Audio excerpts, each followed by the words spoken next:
Jadi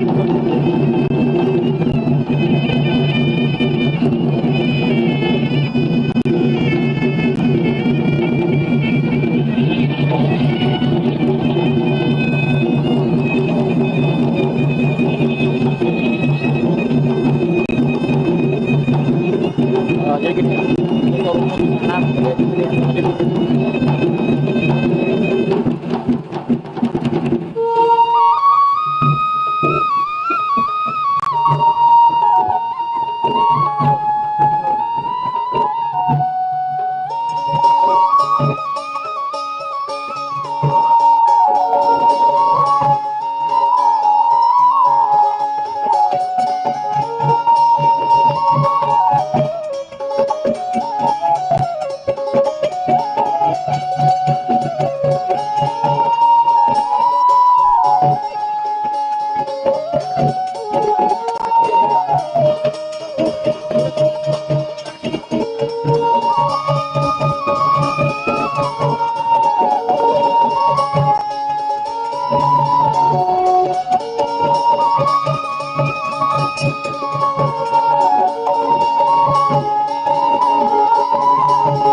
dibukin aja Om.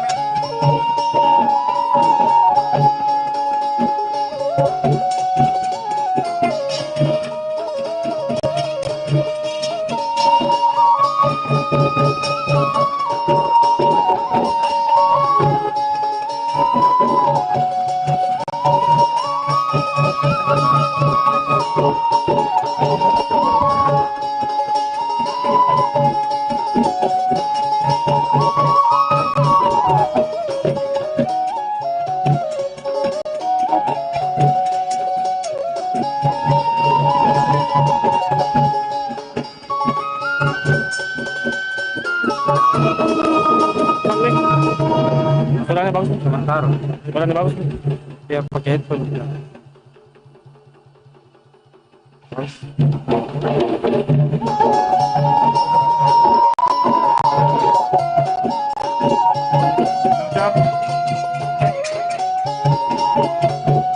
Oke, kamera 2 Om.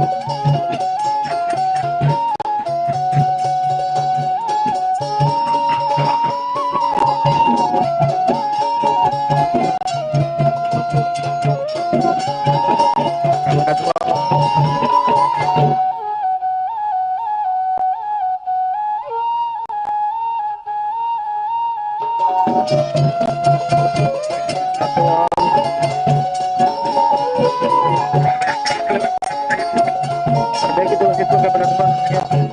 Latarnya supaya tak kelihatan itu bintik-bintik kan.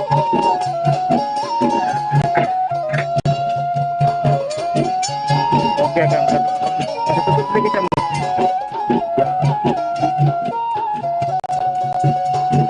Kita kemudian bintiknya, dindingnya.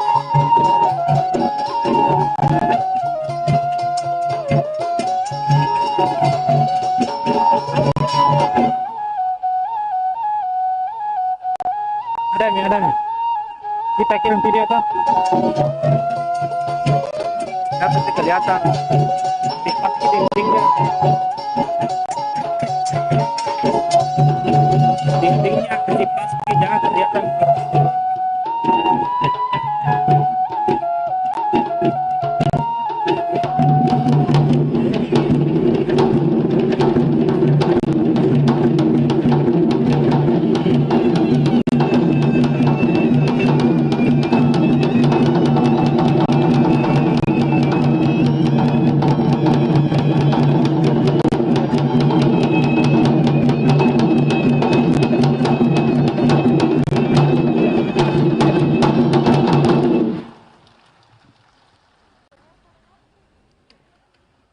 Ladies and gentlemen, please welcome our Master of Ceremony, Anzar Ahmad dan Nana Jamal.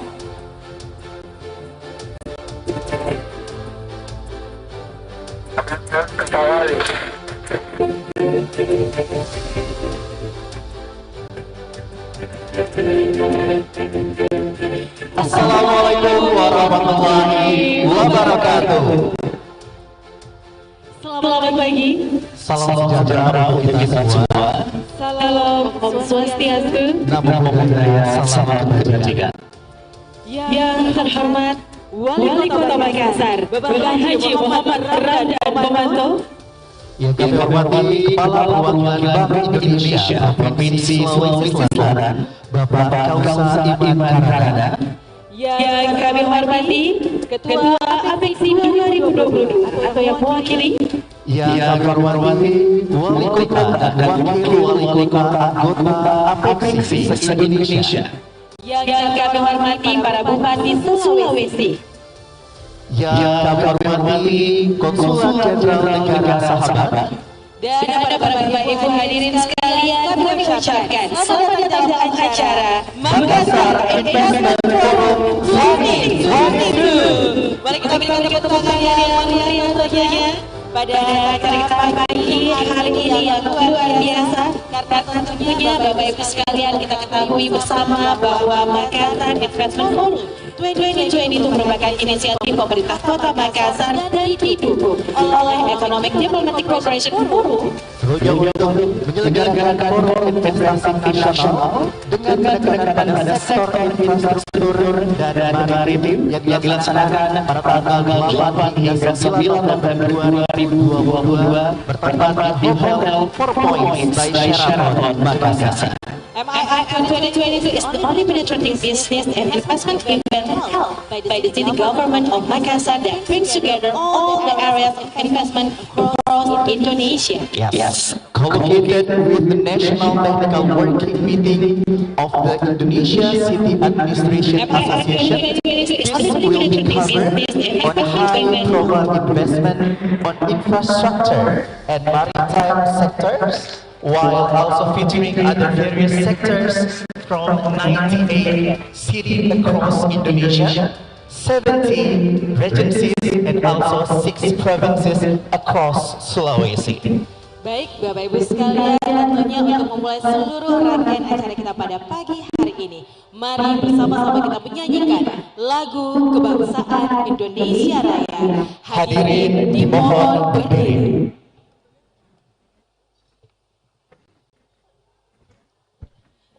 Kamera 2. Hadirin sekalian, menyanyikan lagu kebangsaan Indonesia Raya.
Cepat ini, cepat lambat.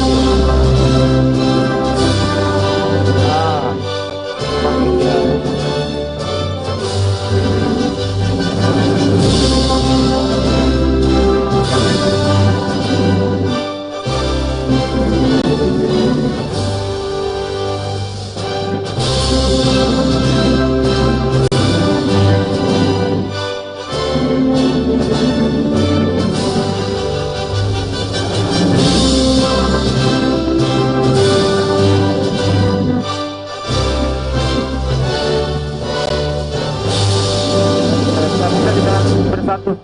Hadirin dipersilahkan duduk kembali. Perbaiki posisi kedua. Bapak Ibu sekalian yang berbahagia, memulai jalannya acara pada pagi hari ini, bersama-sama kita akan melakukan doa bersama. Dalam hal ini akan dipimpin oleh Kabag Kesra Pemerintah Kota Makassar. Kepada Bapak Kiai Haji Sudirman SAGMA, kami persilahkan. Kamera 2, shoot. Naik panggung.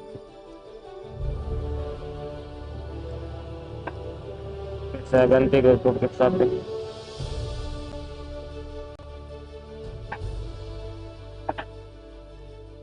Oke, game 2 Om. Game 1 pindah game 1. Bismillahirrahmanirrahim. Assalamualaikum warahmatullahi wabarakatuh. Waalaikumsalam. Alhamdulillahirabbil alamin. Hamdan katsiran thayyiban mubarakan fih.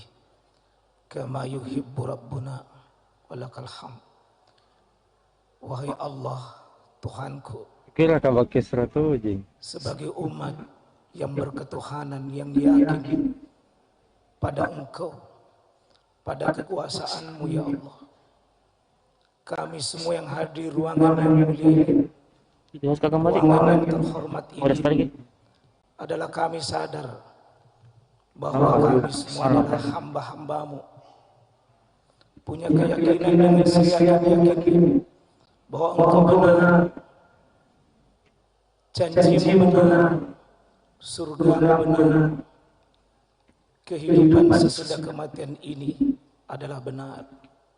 Ya Allah, wahai Zat yang maha menggenggam hidup dan mati, wahai Zat yang menggenggam seluruh kekuasaan, kemuliaan dan keberkahan, penuhi dada-dada kami, pikiran-pikiran kami, pikiran yang cerdas, yang jernih, tulus, ikhlas untuk bangsa dan negara kami ya Allah yang kami cintai. Ya Allah, semoga hamba dari seluruh Indonesia yang bergabung hari ini sebagai pemerintah kota dan pemerintah seluruh Indonesia bergabung, semuanya mengharap pertolongan-Mu, rahmat-Mu, kasih sayang-Mu, rahmat-Mu, pertolongan-Mu.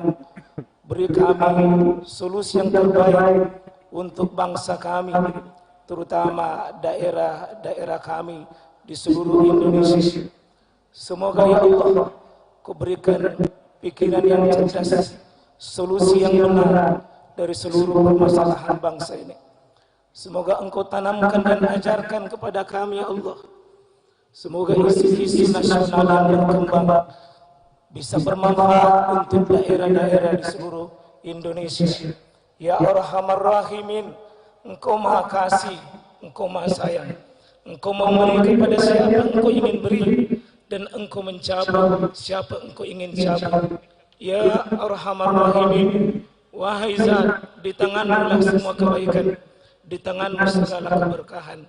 Beri kami kekuatan hati, kekuatan pikiran, kekuatan fisik, jasmani dan rohani untuk bekerja baik bangsa dan negara kami, terutama pemerintah daerah seluruh Indonesia, bermanfaat untuk kebangkitan ekonomi daerah kami, khususnya Kota Makassar. Ya Allah, Ya Arhamar Rahimin, berikan kemampuan kesuksesan kepemimpinan di seluruh daerah kami dengan yang bermartabat, yang terhormat, yang mulia. Ya Arhamar Rahimin, semoga keberkahan di daerah kami sesudah acara forum terhormat ini adalah menghasilkan keputusan yang mencerahkan bangsa kami, mencerahkan daerah kami, dan memperbaiki semakin banyak umat yang lebih baik dan lebih mulia. Ya Arhamar Rahimin, di tangan-Mu kebaikan, di tangan-Mu keberhasilan. Siapapun kami di tempat ini, tidak ada daya dan tidak ada kekuatan kecuali milik-Mu semata. Beri kemudahan dan hilangkan segala kesulitan. Rabbana atina min ladunka rahmah wa hayyi' lana min amrina rasyada. Rabbana atina fid dunya hasanah wa fil akhirati hasanah wa qina adzabannar. Subhana rabbina rabbil izzah amma yasifun wa salamun alal mursalin walhamdulillahi rabbil alamin. Assalamualaikum warahmatullahi wabarakatuh. Waalaikumsalam warahmatullahi taala wabarakatuh.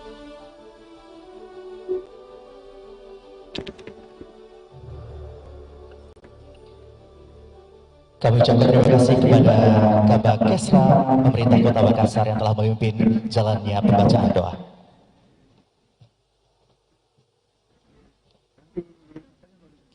Baik Bapak Ibu sekalian, EF 2022 ini tentunya diharapkan dapat menjadi wadah terbentuknya proyek strategis daerah regional Sulawesi dengan para investor dalam negeri maupun luar negeri, di mana kegiatan EF 2022 merupakan salah satu rangkaian program rapat kerja teknis nasional APEXI tahun 2022. Benar sekali, tentunya fokus sektor forum ini akan menghadirkan penekanan pada sektor maritim dan juga infrastruktur dengan memberikan peluang dan proyek investasi yang siap ditawarkan kepada para investor. Dan untuk menyapa Bapak Ibu sekalian di dalam ruangan ini, mari kita bersama-sama mendengarkan opening speech yang akan disampaikan oleh Kepala Perwakilan Bank Indonesia Provinsi Sulawesi Selatan, Bapak Kausa Iman Karana. Kami persilahkan dengan hormat. Saya pegang langsung yang nanti keluar.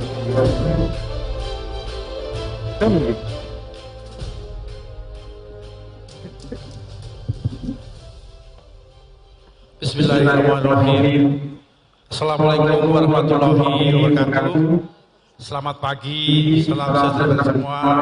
Om Swastiastu, nama budaya salam. Pertama-tama izinkan saya untuk menyapa tamu-tamu kehormatan yang tentunya juga pertama yang saya banggakan dan saya hormati Bapak Wali Kota Makassar, Bapak Raditya Muhammad, kemudian juga Bapak Ibu Bupati Sulawesi, dan juga dari perwakilan negara sahabat yang mulia hadir di sini dari Australia, Korea Selatan, Hong Kong, Jepang, Belanda, Singapura, UK, Jerman, Katalis, dan juga EDB, serta seluruh stakeholder Indonesia yang hadir pada acara APEXI, dan juga Direktur Eksekutif APEXI dan para pengurus APEXI serta seluruh rakernis serta rakernis APEXI 2022. Bapak Ibu dan hadirin undangan sekalian yang berbahagia. Pertama-tama tentunya mari panjatkan puji syukur kepada Allah SWT. Pada pagi hari ini kita bersama-sama di ruangan ini nanti akan mengikuti acara yang menurut saya sangat besar, yaitu acara Makassar Investment Forum. Jadi tentunya kami dari Bank Indonesia selaku Bank Sentral Indonesia mengucapkan dan juga menyampaikan apresiasi setinggi-tingginya kepada Bapak Wali Kota Makassar atas inisiasinya bagaimana memudahkan investasi di Makassar dan Sulawesi Selatan ini. Tepuk tangan Bapak Wali Kota Makassar kita ini. Bapak Ibu hadirin sekalian yang berbahagia, tentunya acara seperti ini perlu kita lakukan. Kenapa? Karena kita semua saat ini tahu sedang dihadapkan pada krisis global, kita tahu ada krisis energi, krisis pangan yang sedang dihadapi bersama-sama di dunia. Oleh karena itu, bagaimana kita meningkatkan investasi inilah menjadi kunci bagaimana kita bisa bertahan dan juga nanti bisa tentunya menjadi leader bagi ekonomi di Sulawesi Selatan ataupun di Indonesia ini. Tentunya beberapa event sudah dirangkai oleh teman-teman panitia dan juga terima kasih juga kepada rekan dari Economic Development Corporation atau EDC Forum juga yang sudah bersama-sama dengan pemerintah Makassar untuk menyelenggarakan ini, dan juga ini terus dirangkai dengan kegiatan dalam kerangka percepatan investasi, perdagangan dan juga wisata di Sulawesi Selatan. Dan dalam ini khususnya sekarang yang dilakukan di Makassar. Dan kami juga cukup bangga dan juga bahagia karena tema yang dipilih sangat tepat sekali, yaitu adalah maritim dan juga infrastruktur. Ini sangat tepat karena di sini di Sulawesi Selatan dan tentunya di Makassar dan juga timur ini maritim masih sangat potensial untuk digarap. Mulai dari infrastrukturnya hingga sampai ke sumber daya alamnya seperti ikan dan sebagainya. Oleh karena itu tentunya kami dari Bank Indonesia, Bank Sentral Indonesia mendukung penuh kegiatan-kegiatan untuk mendorong investasi ini sehingga nanti kita bisa lebih kuat lagi dalam perekonomiannya. Kita tahu bahwa baru saja dirilis pertumbuhan ekonomi di Sulawesi Selatan yang dimana kita menetap bertahan tumbuh di atas 5% hari ini dan beberapa komponen pertumbuhannya itu adalah ditunjang dari investasi dan juga ekspor. Oleh karena itu hal ini harus kita pertahankan dengan melalui kegiatan-kegiatan semacam ini, yaitu melakukan promosi investasi, promosi perdagangan dan juga pariwisata. Berdasarkan rilis dari BPS, bisa saya sampaikan bahwa pertumbuhan ekonomi sosial pada triwulan 3 2022 itu tumbuh sebesar 5,67%. Jadi sebuah angka yang cukup bagus menurut hemat kami di tengah-tengah ancaman krisis global. Oleh karena itu harapan kami dengan adanya kegiatan ini nanti kita bisa terus tingkatkan investasi, kita terus tingkatkan berkembang kepada pengolahan dan sebagainya, karena sektor-sektor ini nanti yang bisa secara sustain menjaga ekonomi kita dan juga secara downstreamnya juga akan lebih banyak lagi kegiatannya sehingga bisa mendrive perekonomian di kita, menyerap tenaga kerja, kemudian juga tentunya nanti akhirnya kepada pajak-pajak daerah. Oleh karena itu kita menyambut baik dan juga tentunya memberikan semacam karpet merah untuk para investor-investor kita ini. Sekali lagi terima kasih atas kehadiran dari para investor dan juga para perwakilan negara sahabat untuk bagaimana nanti kita memberikan ataupun menawarkan beberapa proyek yang sudah siap ditawarkan. Perlu kami informasikan bahwa kami bersama-sama dengan pemerintah provinsi dan juga pemerintah kabupaten kota termasuk Makassar sudah menyusun ataupun membentuk namanya Forum Ministry Sultan, yaitu suatu forum untuk percepatan investasi dan juga perdagangan di mana kita secara rutin itu melakukan ataupun mencari kira-kira proyek-proyek dari Sulawesi Selatan ini yang siap untuk ditawarkan baik untuk investor dalam negeri ataupun luar negeri. Beberapa hal yang telah kita lakukan, baru-baru ini kita juga sudah mempromosikan investasi kita ke Amerika, meskipun melalui Zoom waktu itu, dan juga baru-baru ini ke UK, ke London. Terima kasih sudah dibantu dari British Embassy. Kemudian juga di Hong Kong juga kita lakukan juga promosi itu, dan juga ke depan kita akan terus melakukan promosi juga nanti ke negara-negara lainnya. Dan saat ini kita bersama-sama nanti akan melihat ataupun menawarkan proyek-proyek yang siap untuk ditawarkan kepada para potensial investor. Semoga acara ini nanti bisa berjalan lancar dan juga menghasilkan beberapa kesepakatan, dan mudah-mudahan juga nanti bisa menghadirkan langsung investasi baik di Makassar ataupun di Sulawesi Selatan. Dengan demikian ini akan dapat mendrive perekonomian Makassar dan Sulawesi Selatan, dan harapan kami sendiri bisa mencapai ataupun mengangkat untuk Indonesia Timurnya gitu. Karena buat kami di Bank Indonesia berdasarkan asesmen kami potensi sangat besar di timur ini, dan tentunya juga malah secara singkat dapat saya katakan bahwa Indonesia Timur adalah yang merupakan masa depan Indonesia ke depan. Jadi silakan berinvestasi di Makassar atau di Indonesia Timur ini. Barangkali itu dari kami dari Bank Indonesia. Terima kasih. Wassalamualaikum warahmatullahi wabarakatuh dan selamat pagi. Waalaikumsalam warahmatullahi wabarakatuh. Terima kasih kami ucapkan kepada Kepala Perwakilan Bank Indonesia Provinsi Sulawesi Selatan, Bapak Kausa Iman Karana.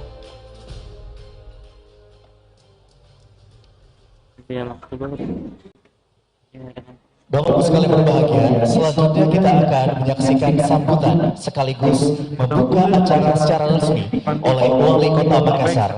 Untuk itu dengan hormat kami persilakan Bapak Insinyur Haji Muhammad Ramdan Tomanto. Begitu naik diambil gambar. Oke.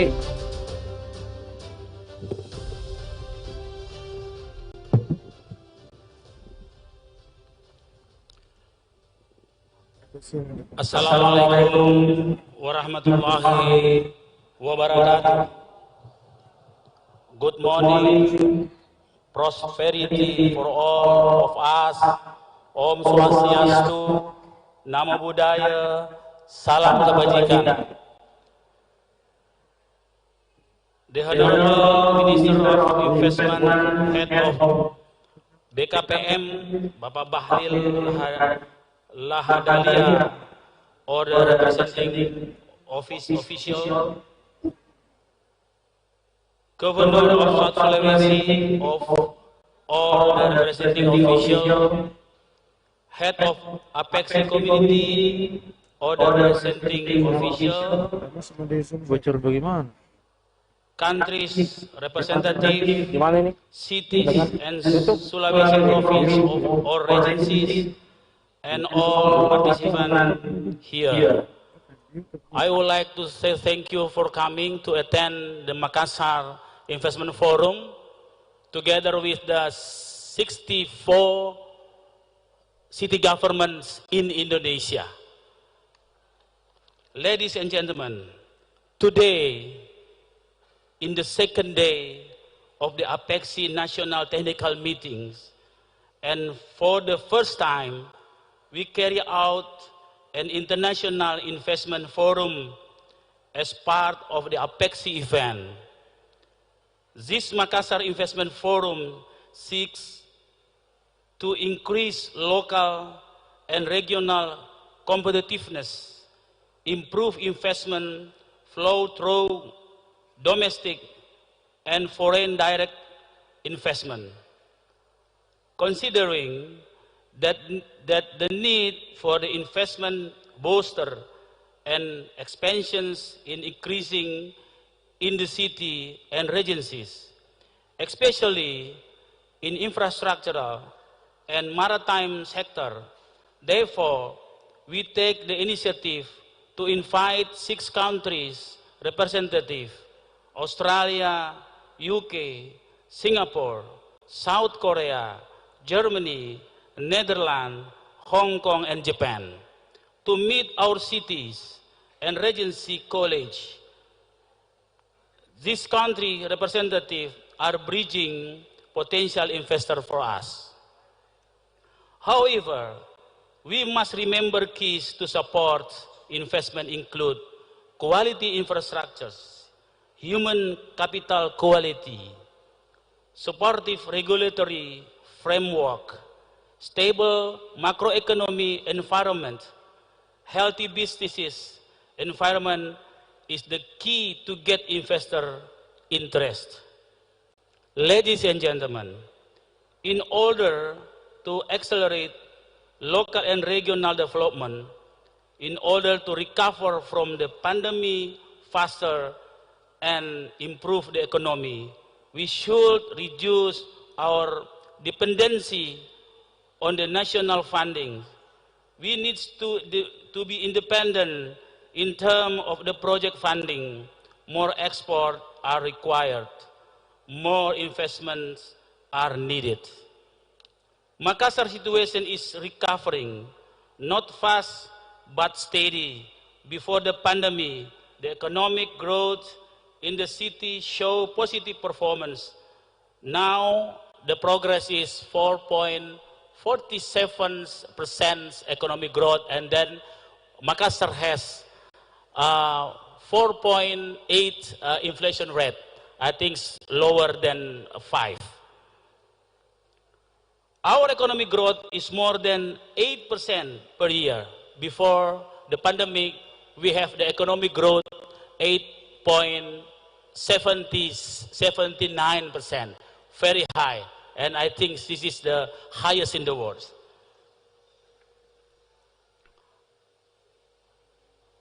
Even before 2019, the economic growth of Makassar is the highest in 8.79%. It is now the moment to grab the opportunity of the thinking forward, of planning better future by building partnership in city and the regency development. Makassar itself has several potential investment. Right now, we have the Japarate. Japarate is local language. The meaning is walk in the air. Yeah, walk in the air. Yeah. That is now one among 5 best investment project in South Sulawesi ready to offer. The investment cost is 5.1 trillion rupees, explained Japarate. We also have other potential investment. Makassar Toll Road, 31 trillion rupees. Parking, the city parking lots, 1.4 trillion. Macha is the sports center complex. Untia, New Balai Kota, Mass Rapid Transit, 30 trillions. We are finalizing the IPRO of this project. We really hope this long-term project can be realized in the future. I realize that in order to get investors coming to our city and regencies, we need to improve the investment climate. The key are, we need to convince that we have quality infrastructure, human capital quality, supportive regulatory framework, stable macroeconomic environment. Makassar want to take the opportunity of becoming metropolitan closet, the new capital of Indonesia, or IKN. IKN is such a huge change for us to be the supporting cities, such as providing housing for IKN workers, logistics, and so on. Makassar already has a healthy businesses ecosystem, and we that strength to accelerate investment. As the largest port in South Sulawesi, with the largest population too, Makassar want to be the hub for any kinds of industries. Therefore, we need more investment.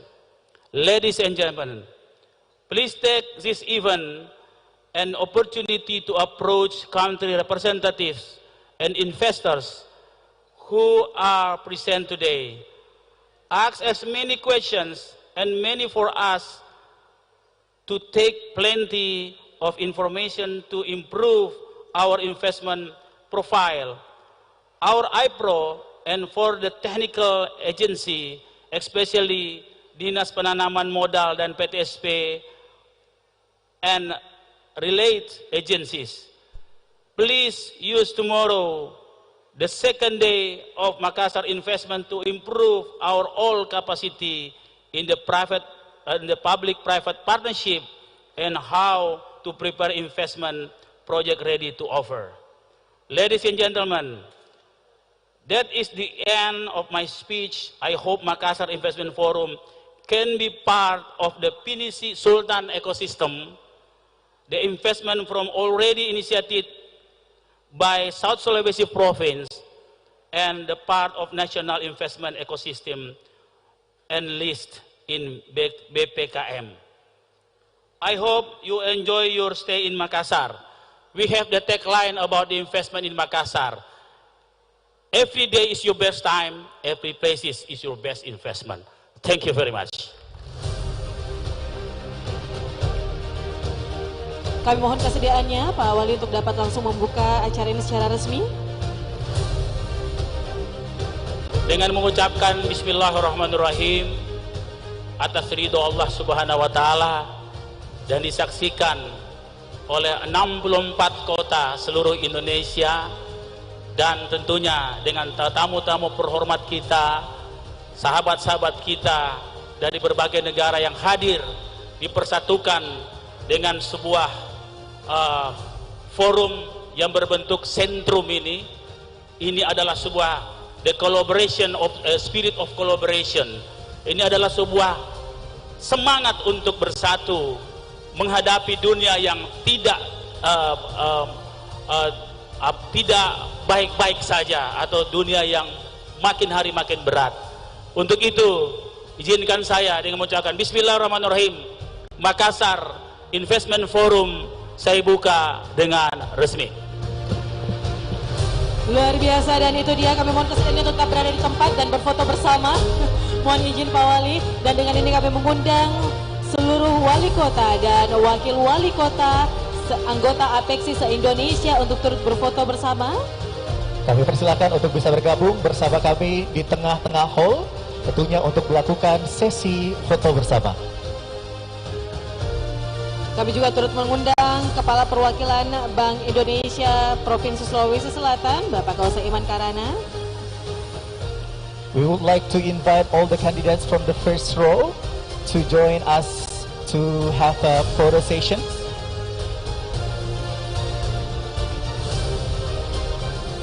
Kami mengundang sekali lagi dengan hormat para delegasi perwakilan wali kota dan wakil wali kota yang berada di row barisan pertama, juga beserta dengan Sekjen Apexi 2022 untuk dapat berfoto bersama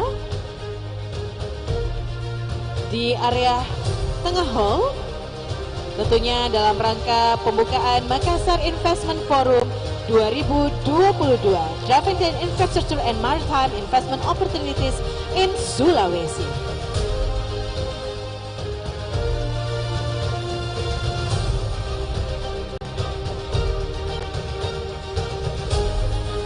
Kita lihat bagaimana luar biasanya para kepala daerah kita berkumpul tentunya dalam sebuah kegiatan yang sangat luar biasa, membicarakan bagaimana investasi di daerah masing-masing. Benar sekali, tentunya ini adalah upaya dari pemerintah Kota Makassar untuk bisa meningkatkan kinerja masuknya arus investasi daerah, baik melalui arus domestic direct investment dan juga foreign direct investment. Dan sama kita ketahui bahwa Makassar Investment Forum 2022 ini merupakan inisiatif dari pemerintah Kota Makassar dan didukung oleh Economic Diplomatic Cooperation Forum untuk penyelenggaraan forum investasi nasional dengan penekanan pada sektor infrastruktur dan maritim. Kami ucapkan terima kasih banyak dan kami persilakan untuk dapat kembali ke tempat.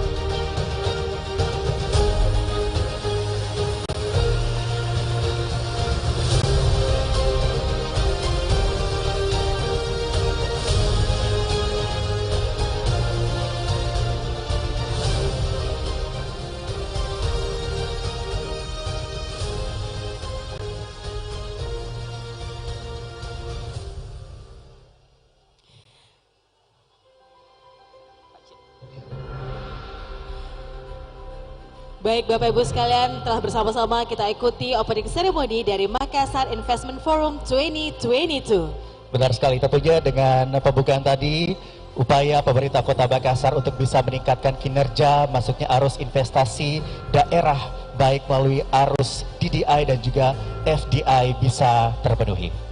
Dan setelah ini kita akan mengikuti bersama-sama beberapa sesi seminar yang akan kita ikuti. Namun sebelumnya kami tutup terlebih dahulu opening ceremony dari Makassar Investment Forum 2022. Akhir kata, saya Nana Jamal. Dan saya Azhar Ahmad pamit. Akhir kata, wassalamualaikum warahmatullahi wabarakatuh. Salam baki, tapada salamat.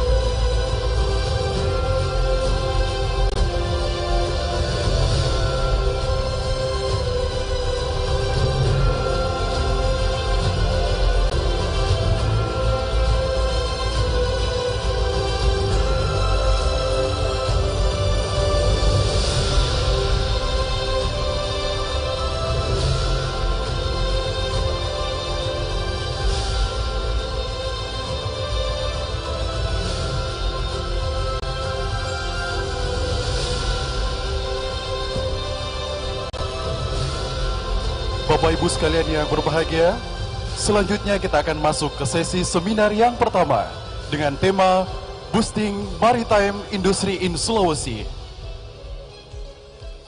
Mari kita sambut moderator kita,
Assalamualaikum warahmatullahi wabarakatuh, and good morning everyone.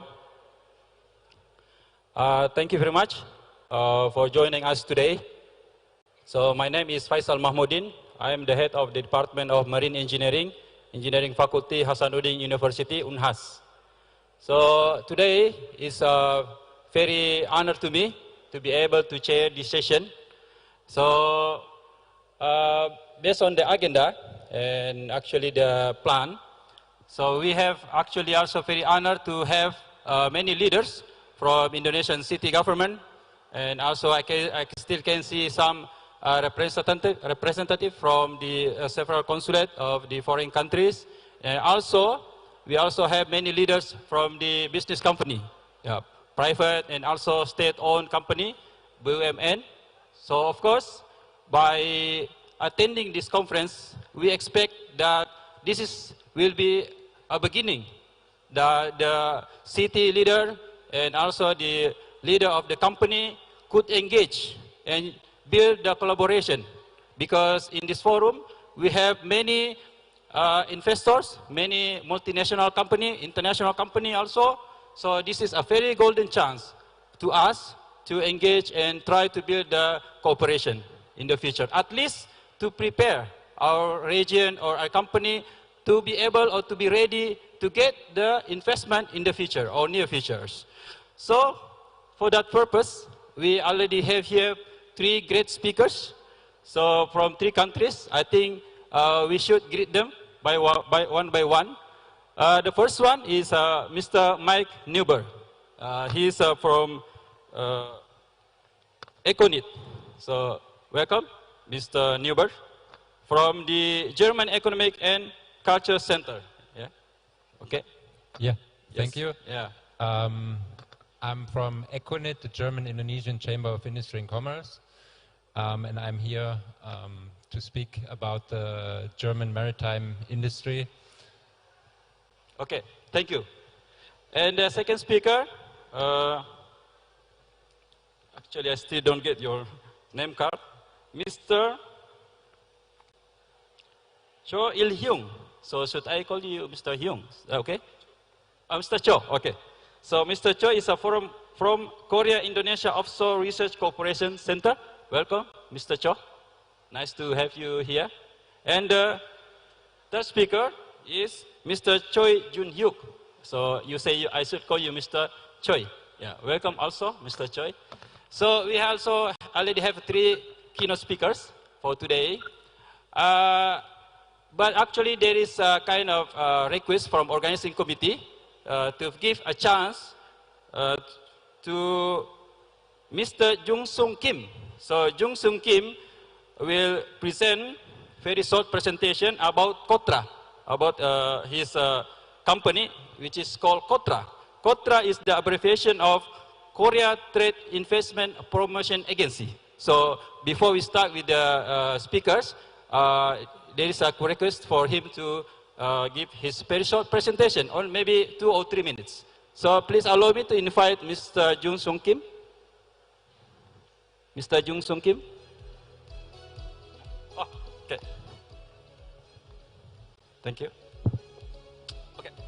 So because actually we have a very short limited time, so I will little bit strict about the time. So please, I will give you 2 or maximum 3 minutes. Please, Mr. Jung Sung Kim. Yes. 안녕하세요. Selamat pagi. Good morning, ladies and gentlemen. This is Jun Sung Kim. I'm a Director General of KOTRA Surabaya. KOTRA is a Korean government agency to promote trade and investment. And if you want to connect with the Korean companies for your business, or if you want to connect some kind of bridge between the Korean government, please contact KOTRA Surabaya office, and we will be your bridge for the Korean business. And today, to give you more professional information, I invited 2 speakers, and I wish you could get some constructive information regarding the Korean business. And thank you very much, and 감사합니다. Okay, please give applause to Mr. Jung Sung Kim. Thank you very much for your very short introduction about your company. So let's actually start with the keynote speaker. But before that, I would like to give a description about the session. So we will have 15 minutes for each speakers to present his materials, and then that will be continued by 30-minute discussion maximum. So maybe shorter will be fine. Before I give chance to Mr. Okay, so there is a announcement from the organizing committee that if you prefer to use Bahasa, there is a translator tool in your desk. So maybe you can find the translator tool in your desk, so that maybe if you prefer to hear the lectures in English, so the presenter will translate, translator will translate the lecture today. Before Mr. Choi present his material, I think it will be better for me to introduce him, a very short introduction about him. So Mr. Choi actually get his undergraduate degree from Tsinghua University, Beijing. And also one important point about his education, that one, in 2013, he studied in Universitas Indonesia. So that's why Mr. Choi can speak Bahasa. So in his presentation, maybe later, we can mix. So actually before this, Mr. Choi also asked me whether it's better for him to use Bahasa. So especially in a question, maybe if you want to say in Bahasa, that will be also for him. Okay, I think that's for the short introduction about him. I will give you maximum 15 minutes, please, to deliver your lecture. Please, Mr. Choi.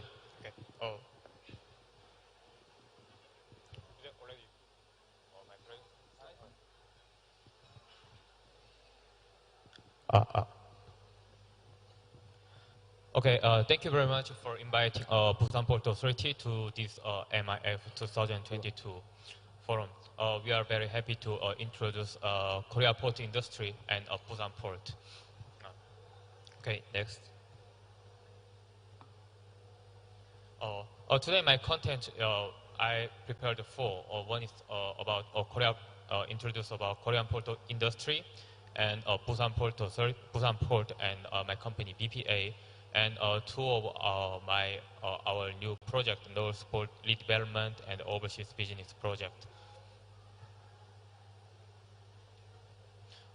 In world container market, you can see Busan, South Korea is the world's fourth biggest country in this market. You can see the first is China, and USA, Singapore, and Indonesia is ranked 15th. And I know this data is in 2020. So last year, Indonesia's container throughput is already increased to 17 million TEU in year. In world top 10 container port, Busan is ranked 7th. And while Tanjung Priok, Jakarta, is the 23rd port. And you can see in world top 10 container port, 7 of them is from Chinese port. Only Singapore, Busan, and then LA Long Beach is other than Chinese port. And there are another port ranking is world top 10 transshipment port ranking. I need to say what is the transshipment cargo. If there is some company want export their container from Makassar to Busan, but as I know, there are no direct container network from Makassar to Busan. There are only services to Singapore or Shanghai or Vietnam. So company must they choose one of them as their transshipment hub. They can send their container to Singapore or Shanghai first, and the container need to change another vessel to Busan. So for Singapore, for Shanghai, this cargo, we say that this is a transshipment cargo. And for the port, this cargo, we can count it 2 counts because they need unloading one time and loading one time. So for port, if we counting the cargo volume, the TS cargo is a very important cargo for this. And you can see the world top 5 TS port. You can find Singapore, Tanjung Pelepas from Malaysia, Port Klang from Malaysia. It means but you know, in Singapore and Malaysia, they are not a lot of their own industry. They are not of their own export-import cargo. But why they have they much higher cargo volume is because they are transshipment hub of the Southeast Asia, and most of cargo is from Indonesia and some Thailand and Myanmar, other countries. So I know Indonesia government also wanna make your own transshipment hub to move these cargoes not to Singapore or Malaysia, but in Indonesia. Okay. Say about some Korean port industry. We have 4 major ports in Korea. You can see Busan, Ulsan, Yeosu-Gwangyang, and Incheon. And you can find in the right side, we have 4 different functions for this port. In Busan, 95% of our cargo is container. In Ulsan, 80% cargo is liquid. So because Korea is not a big country, so we can separate different functions for our major ports. And only see the container throughput, Busan port handling 75% of our country's throughput, and in TS cargo, we almost handling 97% of cargo in Korea. This is my company, Busan Port Authority. We are a state-owned company. We established it in 2004. We are under Ministry of Ocean and Fisheries in Korea. Under this, we also have 4 port authorities, just like before Pelindo emerging in Indonesia. Next. But in every company, we have different type of a port authority or port company. I heard from my friend in Pelindo, Jakarta. They say, if Pelindo, they are not a landlord, they can develop the port in superstructure and infrastructure, and they also can operate their terminal by themselves. But for BPA, we are the landlord of the port. We can develop the port, but we only can lease this port to other company. So in Busan port, we have around 10 terminal operators. There are one from Singapore, from Hong Kong, from Dubai, and others. So that's why we always talk to the government to please give us the power or let us operate our port by ourselves. In Busan port, every year we have 3 to 5% of increase of cargo. But you can see in 2017, we have almost the same export-import cargo and the TS cargo. But now the TS cargo is more mature than our gateway cargo. Why Busan port can attract this TS cargo? Because the most important thing is our location. We are near China, Japan, and Russia. And you can see Japan, however, they're not a big country, but they have many 70 more small ports around their sea area. So they can use, they have 2 options. From small port, they can transport their container to Tokyo or Osaka, to the major port, by their trucking. Or they can use the feeder vessel, they just send it to Busan. And maybe later I can show you detailed information, but sent to Busan is more cheaper. So Japanese shipper, they want send their cargoes to Busan, to TS, more than prefer than they just use their own terminal, like own port, like Tokyo or Osaka. And this is our Busan port connectivity. In every week, we have around 270 container services. To America, we have 56 services. It means every day we have 8 vessels to America will arrive at Busan port. It's why, but in Tokyo, they only have 5 in every week. So for the Japanese company, if they missed a vessel, the better option for them is they just send their cargo to Busan and TS to America. It's more profitable for them. Next. Next. Sorry. So this is our North Port area. You can see there are 3 port operators, 3 terminals are still on operation. And you can see the North Port redeveloped area. We already closed this port and moved this function to new port. So we do some redevelopment project to make this area as a commercial area. Next. This is our new port photo. Next. Next, please. You can see this is a hinterland of the ports. There are some major ports in the world: Shanghai, Qingdao, Busan, and Jakarta, Tanjung Priok. You can see this, the red ones. The blue one is the TS cargo market share, and you can find from North China and Japan, their TS cargo market share is 75%. I said before, in Busan port, gateway cargo and TS cargo is just like 5 to 5. But in this area, they just use Busan, not for the Busan's own export-import cargo, but for the TS cargo. Yes. So you can find this is container service. You can find Dalian, Tokyo, Yokohama, Osaka, Kobe.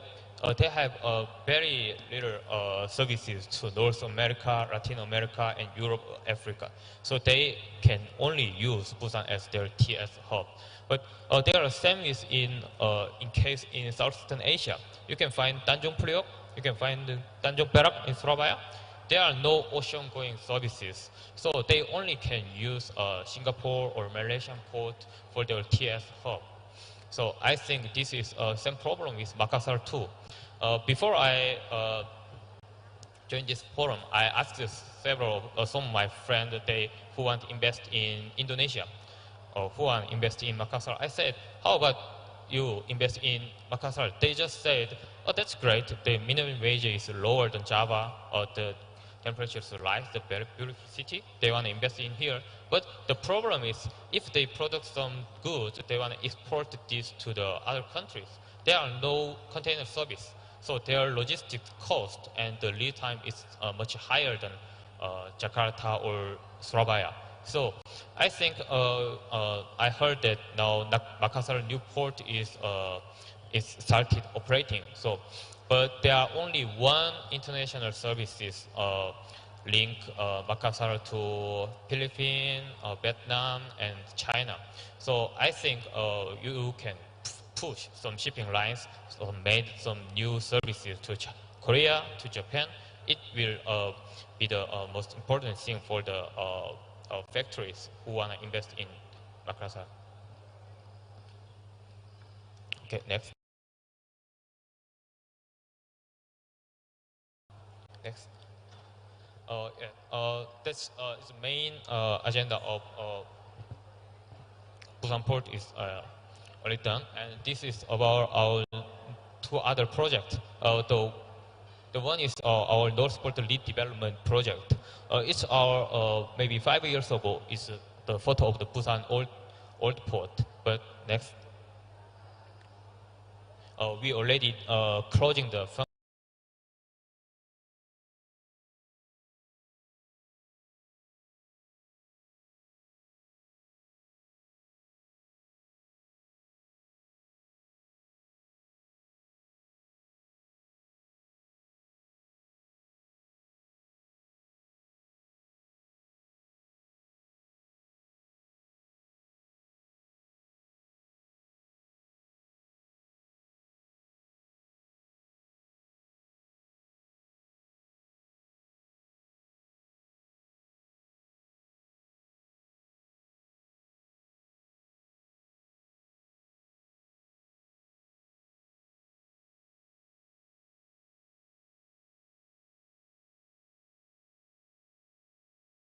Close to Mr. Choi. Thank you very much, Mr. Choi, for a very good presentation. So Mr. Choi is from Busan Port Authority. Yeah, in Indonesia, maybe similar to Pelindo. PT Pelindo, I think PT Pelindo representative is also here. It's very interesting to see how the Busan Port Authority management and also the development plan Yeah. So actually also they have kind of logistic center, yeah, in Probolinggo, Barcelona. So maybe also there is a question whether in the future maybe we can make Makassar logistic center. So this is actually the use of this event to have this kind of potential to see. Yeah. Thank you very much. So I think we will finish another speaker first before we accepting the questions, Mr. Chair. So the second speaker will be Mr. Cho Il-hyung from Korea Indonesia Offshore Research Cooperation Center. So I will also introduce him a little bit. So now he is the co-director of this cooperation center, Korea Indonesia Offshore Research Cooperation Center. So his education is undergraduate degree or bachelor in computing and business studies in University of Warwick, UK. And then continue for master degree in mechatronic engineering at Korea Maritime and Ocean University. Yes. And also he has several positions, internal and external position. For external one, he is the advisor for kind of some research institute, yeah, the Society of Naval Architects of Korea. And also I can see in his CV that he has already conducted many research and projects. So it seems like Mr. Cho is kind of has a basic scientist and research. So I think also very good, close to the university. So for the representative of university, I think it's a good chance to collaborate with Mr. Cho, maybe like invite him to be keynote speaker or something like that. So I think I will give you a chance around 50 minutes to conduct or deliver your speech. Please, Mr. Cho. Okay, thank you very much. Very good morning to ladies and gentlemen. My name is Jo Il-hyung, as been introduced, co-director of Korea Indonesia Offshore Research Cooperation Center. I'd like to, first of all, I'd like to appreciate Makassar Mayor and of course the 64 different regional governments also participating yesterday and today. And of course the organizing committee and the distinguished guests and the speakers throughout the world participating in this event today. Basically my presentation today will be on the, sorry, can you go back to the previous? I cannot remember. The LNG infrastructure, advancement and potential collaboration in Indonesia. So basically I'll be talking about a bit of maritime and infrastructure together throughout my presentation. Sorry, next please. Next please. So I'll have 3 different sections of my presentation of about 5 minutes each, introducing the organization I'm from, and the LNG demand and infrastructure opportunity in Sulawesi, and potential collaboration between Indonesia and Korea to advance into LNG for the power development. Next, please. So we are the intergovernmental organization, of course, between Indonesia and Korea. We've been established based on the collaboration with the Coordinating Ministry of Maritime Affairs and Investment of Indonesian government and Korean Ministry of Oceans and Fisheries. We signed an MOU on the general maritime collaboration, and based on this, we made another implementing arrangement to operate this center, especially in the offshore sector. And our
So through our study with our internal researchers, who's also sitting there, we anticipate there can be some gas allocation from Tangguh to Sulawesi region.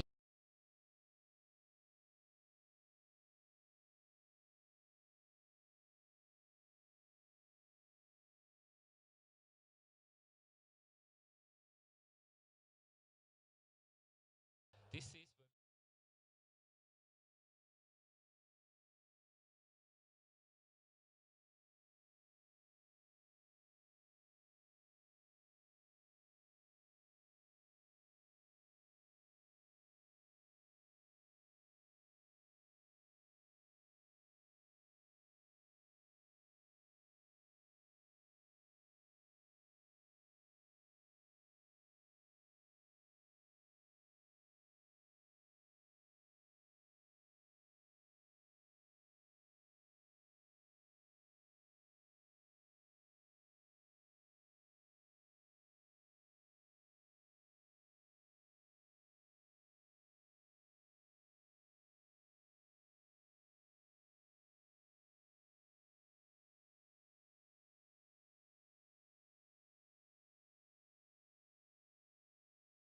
there's many nickel minings, so there should be many smelters to be developed, and which requires the clean energy to run these smelter facilities.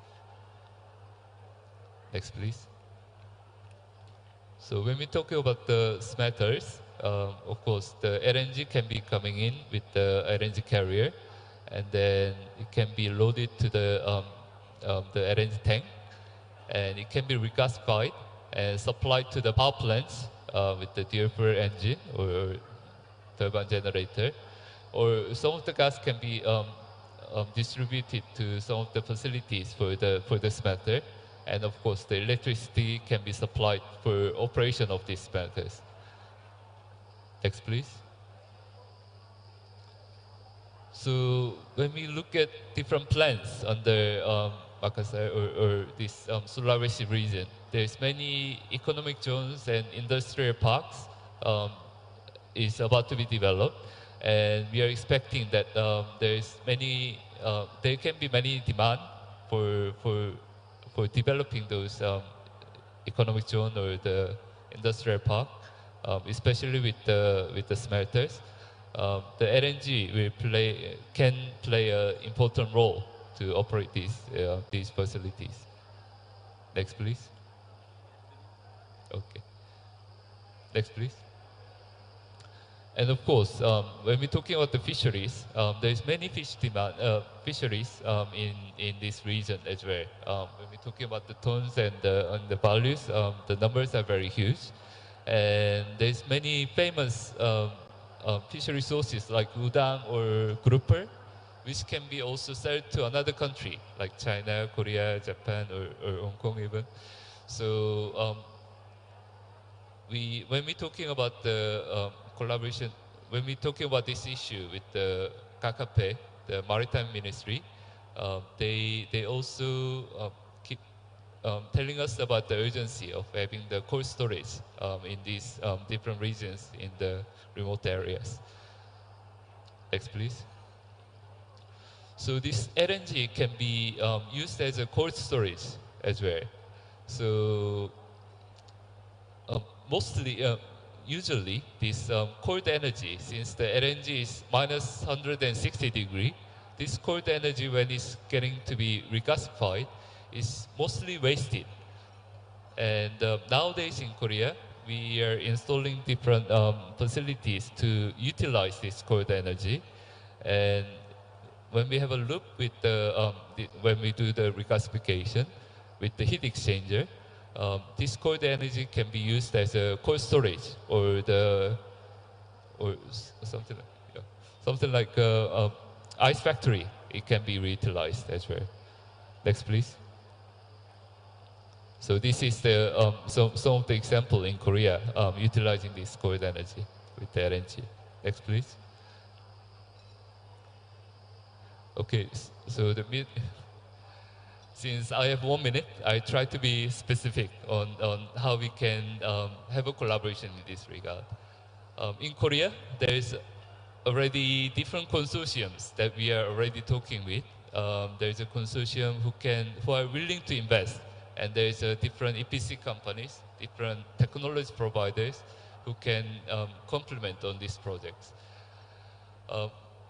What I'd like to ask the Indonesian side, Makassar government or Sulawesi regional government, or the rest of the country, if there is a BUMD who are willing to collaborate with the Korean side to develop this R&D infrastructure, we'd like to hear from them, and we'd like to facilitate this collaboration with the Korean and this BUMD or BUMN or whichever Indonesian entity. And based on this collaboration, from the Korean side, from our organization, we can facilitate or we can support the feasibility studies to realize these plans. And from the Korean company side, they can support the investment or with the BOT scheme. And from the Indonesian BUMD side, they can support in getting the gas allocation and how this gas can be supplied to the end users can be supported by the BUMD. So this kind of collaboration that we'd like to propose, and hoping that there is some further talks with the related parties in this regard. Due to the time limit, I better finish my presentation for now, and thank you very much for your interest. Okay, thank you very much, Mr. Cho. Please, a big applause to Mr. Cho for a very good presentation.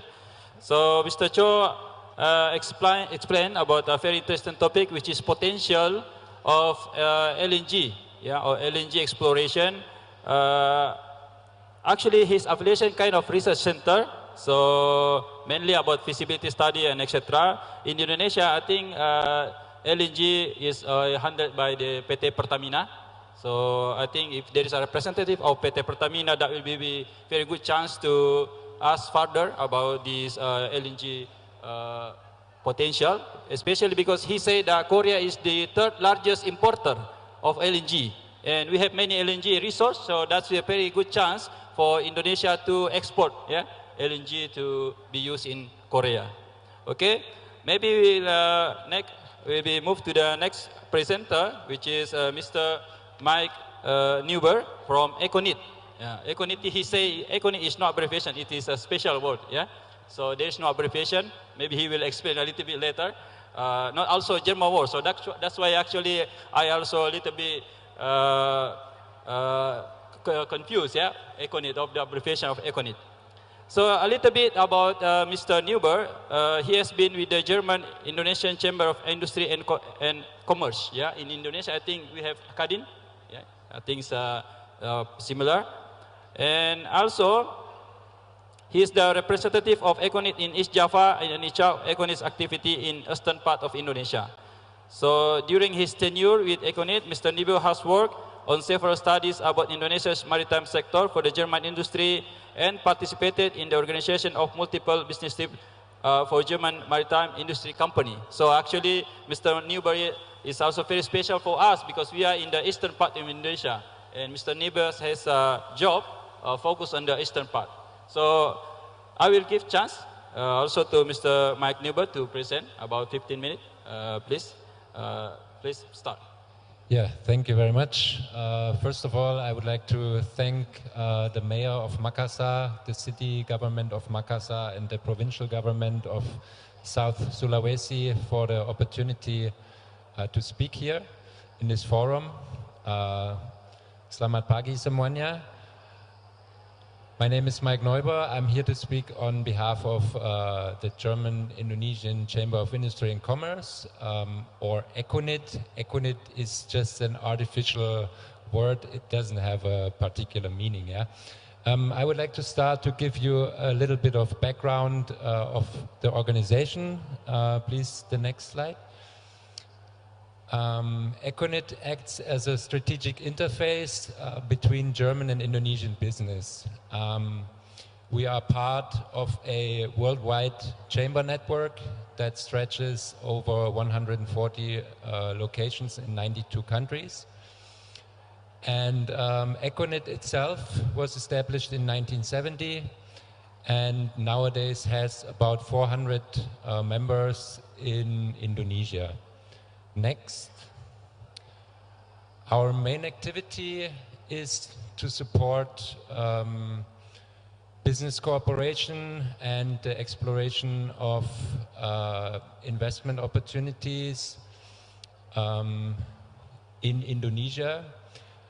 Besides supporting trade and investment, we also organize our members and support a variety of business services.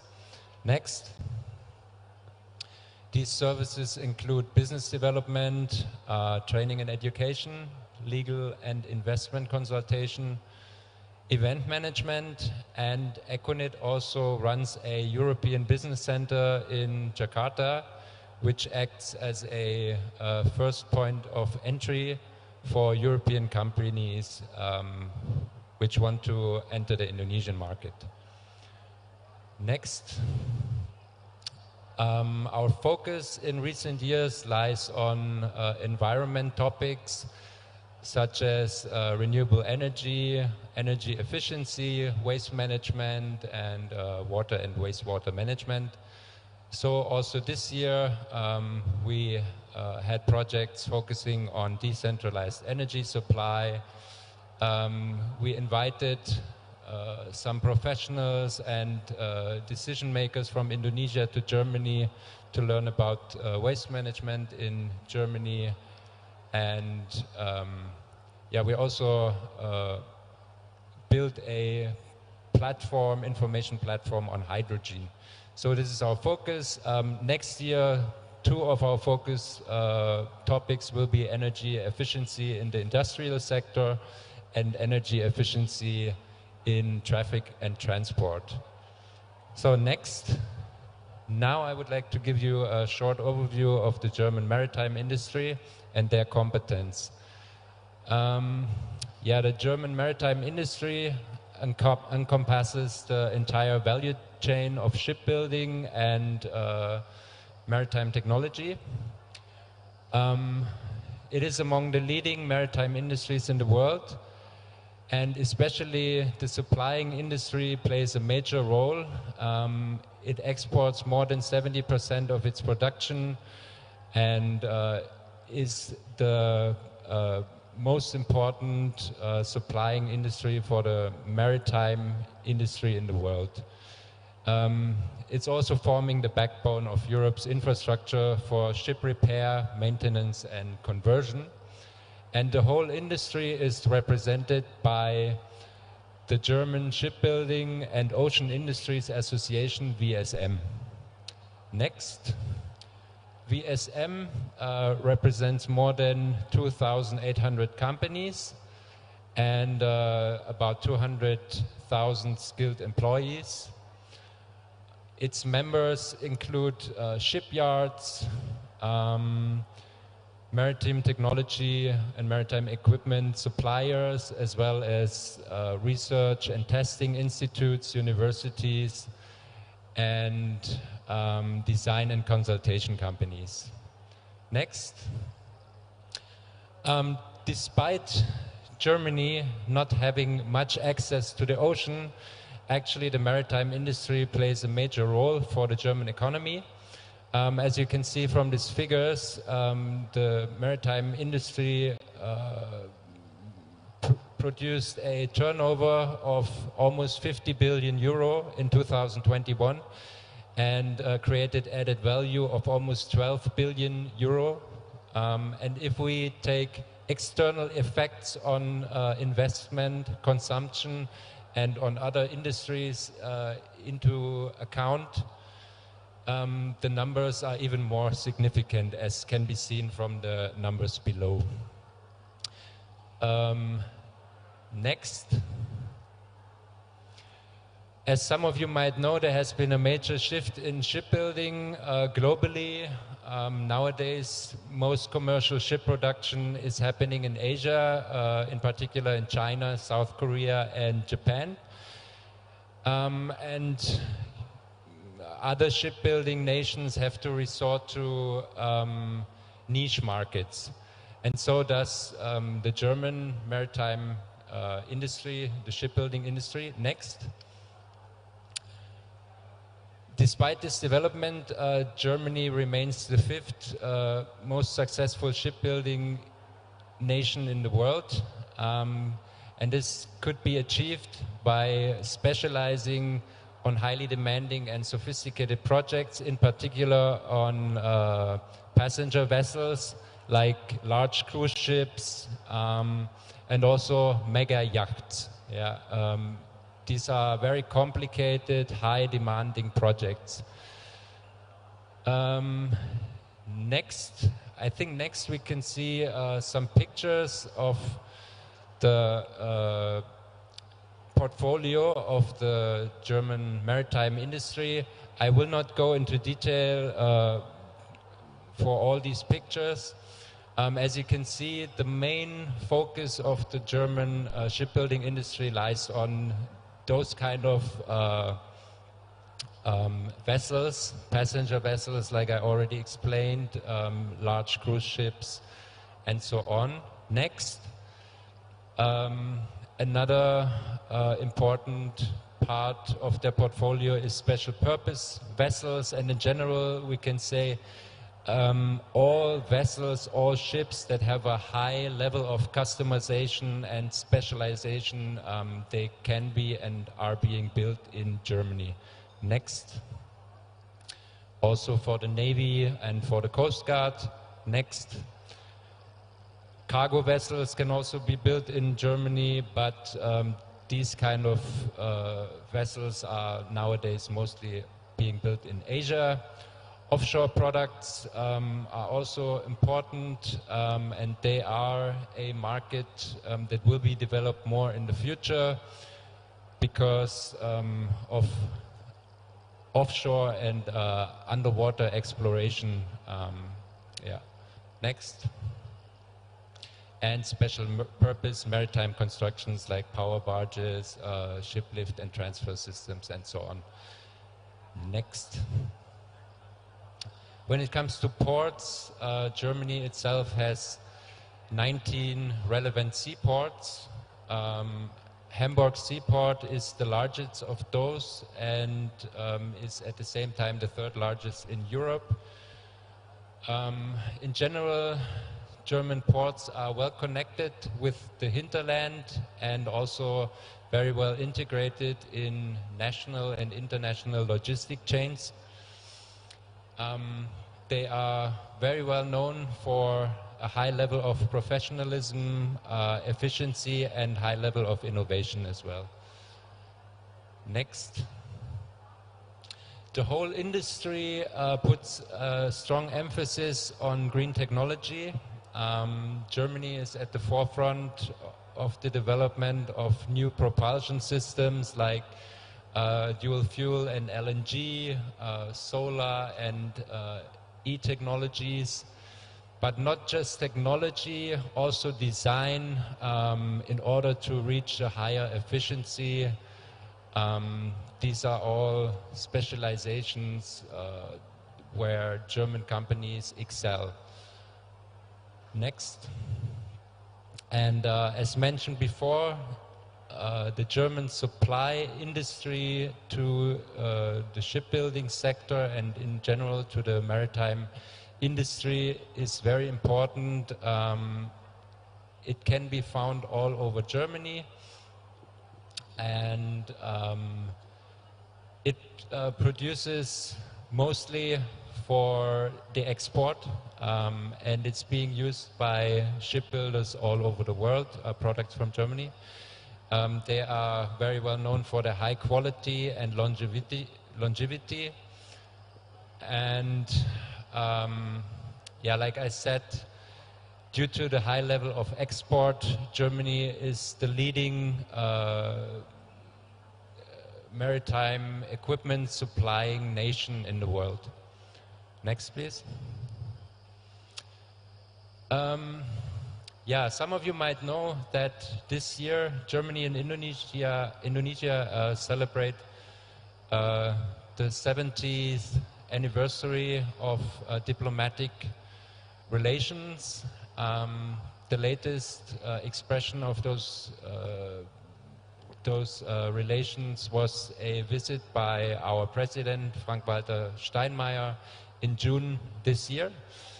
And in particular, in the maritime sector, there has been an agreement signed in 2017 on a bilateral maritime agenda, but the cooperation between Indonesia and Germany has a long history. Some of you might know that many of the ferries that run between the islands in Indonesia are actually products from Germany. A total of 27 ferries have been produced by the Meyer Werft. Yes. And the last 3 of them were produced in cooperation with PT PAL from Surabaya.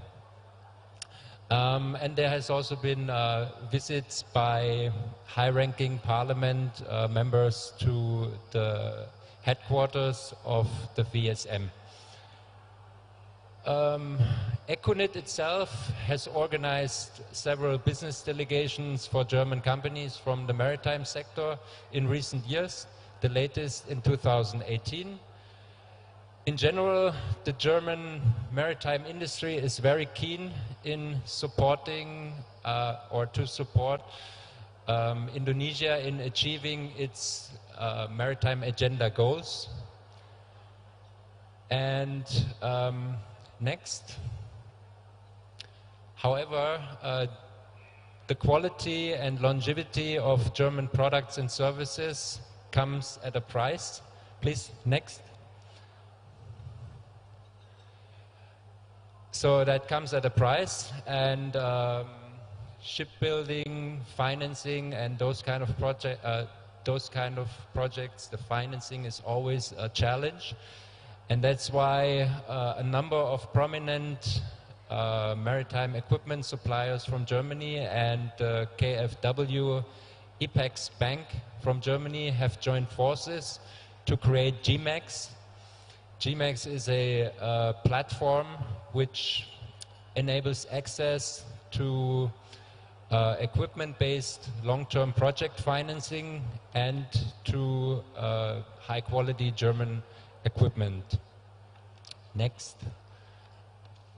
So basically that means ship owners or shipyards have the opportunity to access favorable financing conditions when they use German equipment. So for more information about GMEX, I refer you to their website, but we can also help to set up an individual meeting with GMEX for individual consultation. Also, if you are interested in collaborating with German maritime equipment suppliers or shipbuilders, please do not hesitate to contact us. We can support you in finding the right partners or the right equipment. Yeah, thank you very much for your attention. Okay, and thank you very much. Please give a big applause to Mr. Mike Newberg for his very nice presentation. So thank you very much, Mr. Newberg. So Mr. Newberg already explained about Econet, and also main focus of his presentation is about VSM. So VSM actually, the abbreviation in Germany, I couldn't read. So it's like a German Shipbuilding and Ocean Industry Association. So it seems like all the shipping industry, like shipyard, port, are handled by VSM. So this is quite different with Indonesia. So in Indonesia, for the port authority, we have a different affiliation, and for the shipping industry, we also have many shipyards. Yeah, it's a separate company. So I expect that there is a representative from PT IKI or maybe another shipping company. This is a good chance to engage with Mr. Newberg to get information and insight about the management, and actually maybe also to initiate kind of collaboration so that maybe we can in the future, near future, we can have kind of technology transfer. Yeah, from previous years, many years before, we know that the German technology is one of the best. Yeah, so precision, and advanced. So we also many in university. We also many alumni from Germany. So unfortunately, we still do not have a consulate in Germany, in Makassar. So maybe this can be also considered by the Mr. Niebuhr, maybe to propose like Australia and Japan. We already have consulate, so maybe if there is a consulate here, that will be also very good for our alumni, yeah, and our students to engage with the German. So I think that's all for the three speakers. Thank you very much for a very good presentation. And time for discussion, so a very limited time. We have much delay in the beginning, so I think I will give a chance to three participants to ask questions for the first round. So please raise your hand if you are interested. So I can see there's a gentleman here in the red shirt. So the second question, there is a participant for the second question. Please raise your hand. Okay, so maybe while waiting for another participant, I will give a chance to one of the participants in my right side. So please say your name and also your affiliation before asking the question. Please. Okay. Thank you so much. Good afternoon, ladies and gentlemen. My name is Haji Muhammad Ibrahim from as a Secretary of Integrated and Investment Office of Mamuju Regency. I would like to say thank you so much, and I'm glad to be here. And then we are here for representing Mamuju government and invite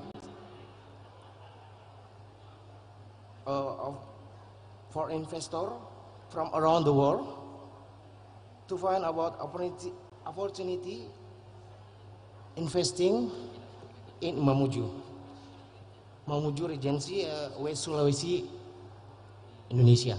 We have cacao, we have all about cocoa kelapa dalam, and then we have a lot sector, marine sector, and then we have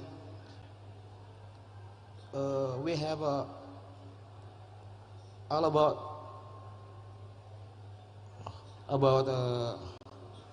I think it's okay to mix. Maybe you can say somewhat in Bahasa if that will be okay. I mean, kelapa dalam, about cacao, about tourism, and we are here for invite all around the world investor to come to Mamuju. Yes, we have a lot of opportunity to how to istilahnya mengembangkan Kabupaten Mamuju di bidang pertanian, juga di bidang pariwisata. Yes. Okay. And then we have two problem. Include, after COVID-19, and then we have earthquake in Mamuju. But now we have here to invite all investor to become Mamuju, come to Mamuju, how to grow up. Okay. Yes. Okay. I think we get your question. Yes. So he's the representative of one of the province, South Sulawesi province. So one of the West Sulawesi. West Sulawesi, and he's from Mamuju. Yeah, Mamuju is one of the regency in West Sulawesi.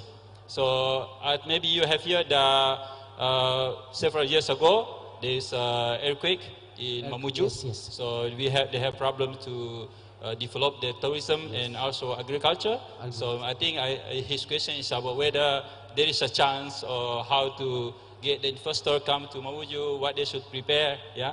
Or maybe if not that related to your talk, but maybe if you have any kind of information you can mention to him. So maybe I will give chance to Mr. Choi first.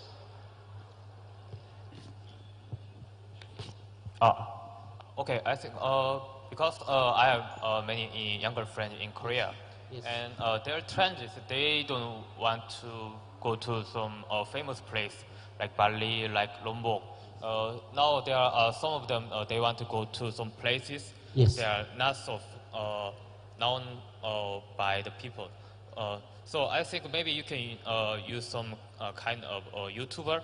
Yes, there are some famous YouTubers in Korea. You can invite them to your place to some promotion.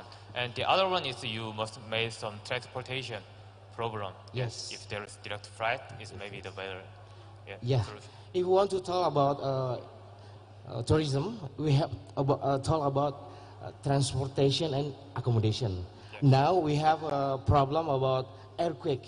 Earthquake about they changed everything in Mamuju 1 year ago. Okay. Now we are here to invite investors from around the world to come to Mamuju. How to build again. How to make our province in West Sulawesi, how to build investasi in Mamuju to agar bisa menggeliat lagi gitu. Yes. Okay. Maybe in Korea also because of COVID-19, the whole tourism industry they have lose a lot. So now their budget is not so much. So in this time, I think you can use the government to government policy. You can contact with Korea travel agency like so, and you can talk with them about some incentives. If some travel agency, if some YouTuber want to visit your place or build some hotel or transportation, you can use the government incentives first, and after the tourist is increased, you can invite some individual private sector to invest more. Yeah. Okay. I think that's enough from maybe Mr. Chu. You have anything to add, or we directly go to the another country perspective from German? Mr. Newberg, please. I think the basic requirements are first to have basic infrastructure that supports the development of businesses there. And of course, you have to provide a stable regulatory environment that enables companies to have a strategic approach, because usually an investor wants to have long-term security and don't want to have like changing rules every few years. I think that is the most important to attract investors. And second, when you have that, I think then you can approach the foreign representations that are present in Indonesia, just like us, like Kotra or the others here, NBSO from the Netherlands or others. And then they can help facilitate to invite potential investors to an event like this, for example, or to organize a joint event with other provinces from Sulawesi in a city in Sulawesi or in Java. Okay, thank you very much for the question. So, welcome. actually, don't worry if that's still not enough. I think in the second day we will have a business matching or something like that, and the speaker still will be here in the afternoon until afternoon. I think. Once more, please. Very short, please. Yeah, the last. I mean, if investor here or I mean, we have a contact to how to come to Mamuju. So I think that's a very short how to contact to get motivate the investor to come. I think we'll give chance to Mr. Cho to answer this question.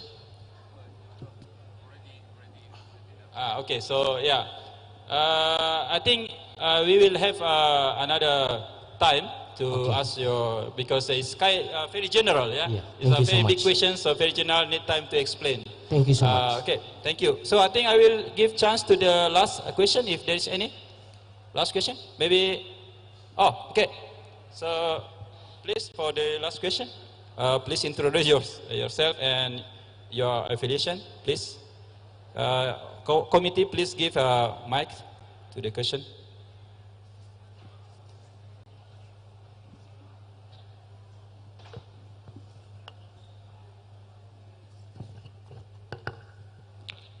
Thank you very much for this chance to give questions. My name is Beni Lonto. I'm the representative of Bitung City, North Sulawesi Province. After hearing your presentations, we thank you for that.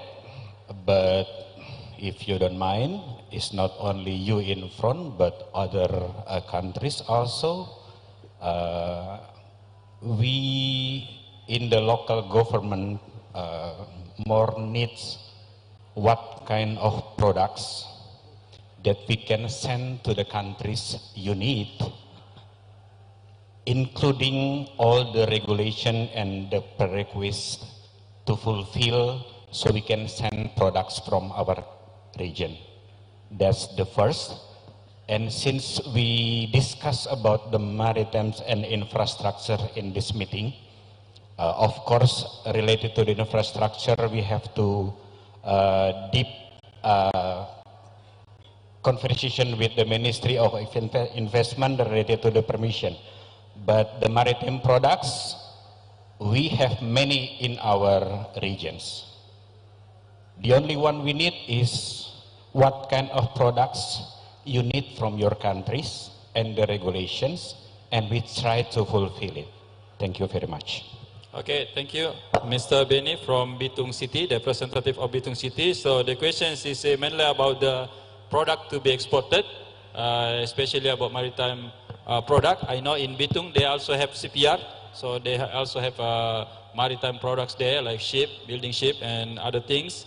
So maybe including the rules and regulations. So maybe kind of what product maybe you can potential to be exported, and maybe if you have a kind of in each regency, especially in Bitung, have you heard about Bitung City? Bitung City, not yet. Yeah, Bitung City in North Sulawesi. So, but I think maybe in general it will be okay. So, what kind of product in South Sulawesi which is very potential to be exported? Okay, I will give chance to again back to. I will start with Mr. Cho. Yeah, please. Okay, thank you very much for your question. And I don't know, related to, I try to be specific to my sector of presentation. Also, when we are talking about this collaboration in LNG, of course, there should be infrastructure development and also some of the construction to be done within Indonesia. And we very much value the TKDN of Indonesia. So when we try to facilitate this kind of collaboration, we try to maximize the Indonesian local contents to fulfill these projects. And with this regard, I think out-of-the-box approach, rather top-down approach is needed, talking about the whole Sulawesi cluster, and then we identify what kind of strengths is in each part of Sulawesi, and then we try to utilize as much as possible from different cities or different regions within Sulawesi on this kind of project implementation.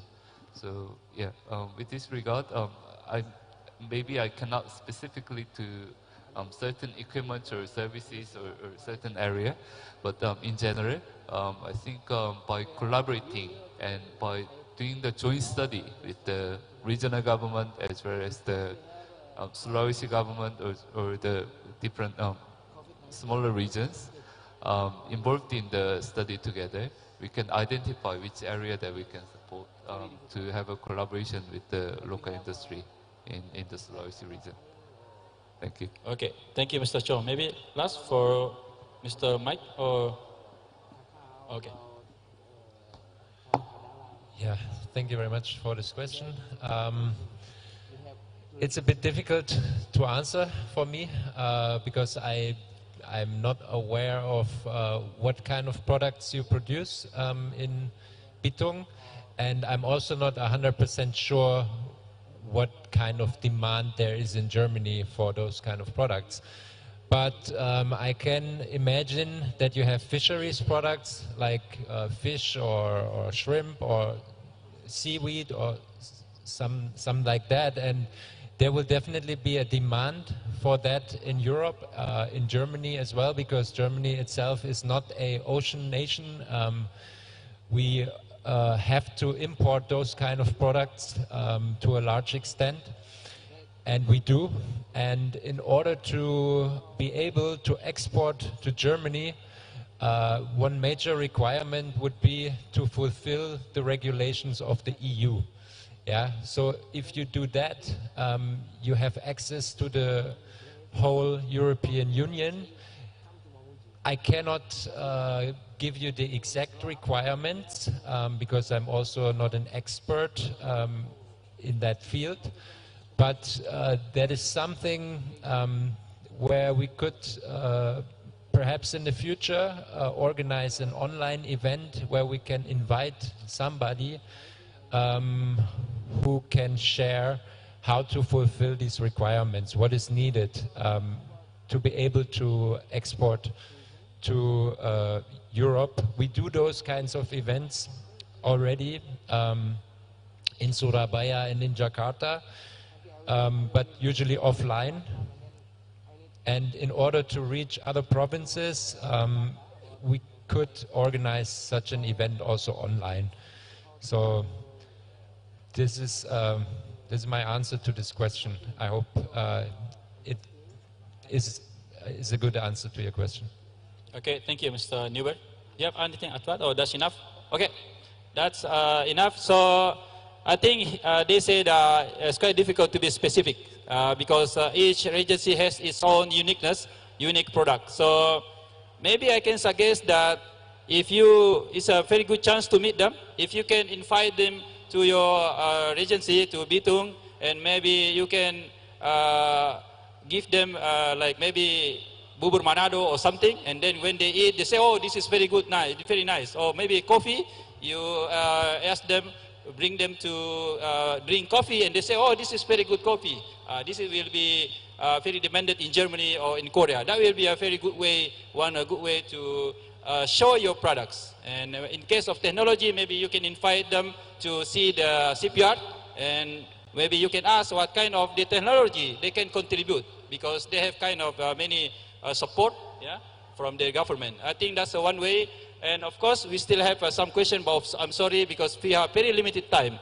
But don't worry, because they are still here until afternoon, maybe also tomorrow. So I suggest after this forum, you can meet him or you can meet them, and then maybe you can ask them for the name card, and later on you can contact and say at least you can make collaboration with the your city and maybe your company. So I think that's all from us. Please a big applause to all speakers for a very good presentation and answers. And thank you very much also for all participants for joining this session. I really hope that we have already a very wonderful presentation and fruitful discussion, which need to be followed up. So at least you can ask the name card from each speaker so that you can contact later on. So I think that's all from me. I will close this session by saying Alhamdulillah Rabbil Alamin, and I pass this speaker to moderate MC. Yeah. Last word. Oh. Excuse me. We invite to Mamuju. Yeah. So yeah. We invite to Mamuju. Yeah. We wait. Thank you so much. What's next? Baik, kami ucapkan terima kasih kepada para narasumber dan moderator kita di sesi pertama. Selanjutnya kita akan menyaksikan bersama penyerahan Cindramata kepada moderator dan narasumber kita di sesi pertama. Untuk itu kami undang Bapak Wali Kota Makassar, Bapak Insinyur Haji Muhammad Ramdan Pomanto, untuk menyerahkan Cindramata kepada para narasumber dan moderator kita pada hari ini.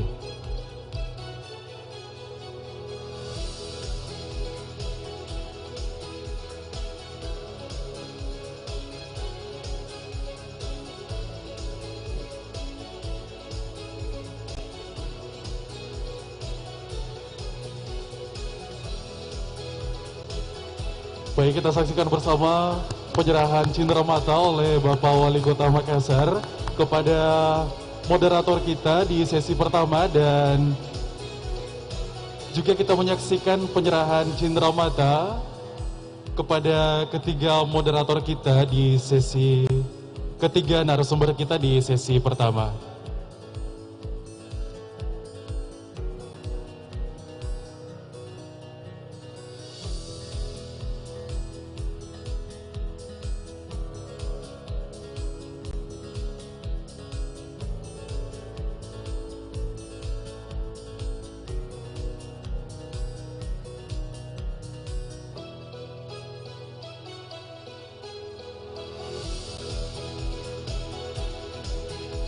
Boleh kita berikan tepuk tangan kepada moderator kita dan ketiga narasumber.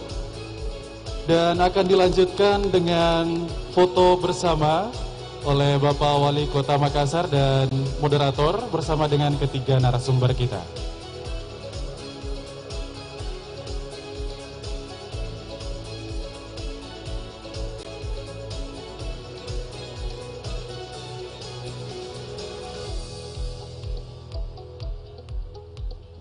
Boleh kita berikan tepuk tangan kepada para narasumber kita dan juga moderator.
Sekalian yang berbahagia, selanjutnya kita akan masuk ke seminar sesi kedua dengan tema Accelerating Infrastructure Development in Sulawesi.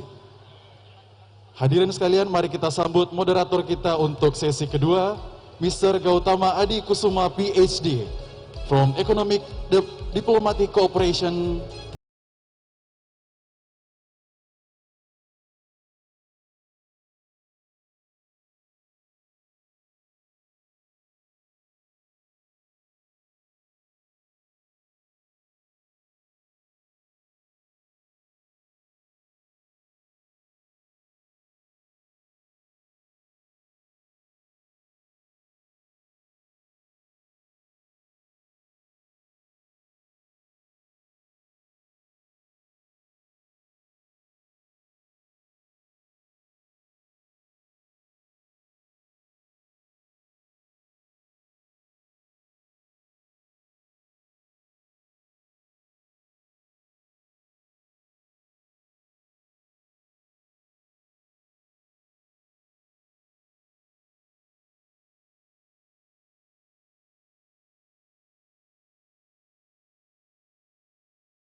boleh kita berikan tepuk tangan kepada narasumber dan moderator kita pada hari ini. Dan selanjutnya akan dipandu langsung oleh moderator kita. Kami persilakan. Assalamualaikum warahmatullahi wabarakatuh. Good afternoon, everyone. My name is Adi, and welcome to our session on infrastructure. And I'll be the moderator for this discussion. I'm very excited to be in the moderator discussion. We all know how infrastructure has become the key policy focus for the Jokowi administration. The kind of buzzword that everyone has been hearing, the kind of buzzword that everyone has been really focused on. I'm pretty sure everyone has even seen the memes on different things on infrastructure.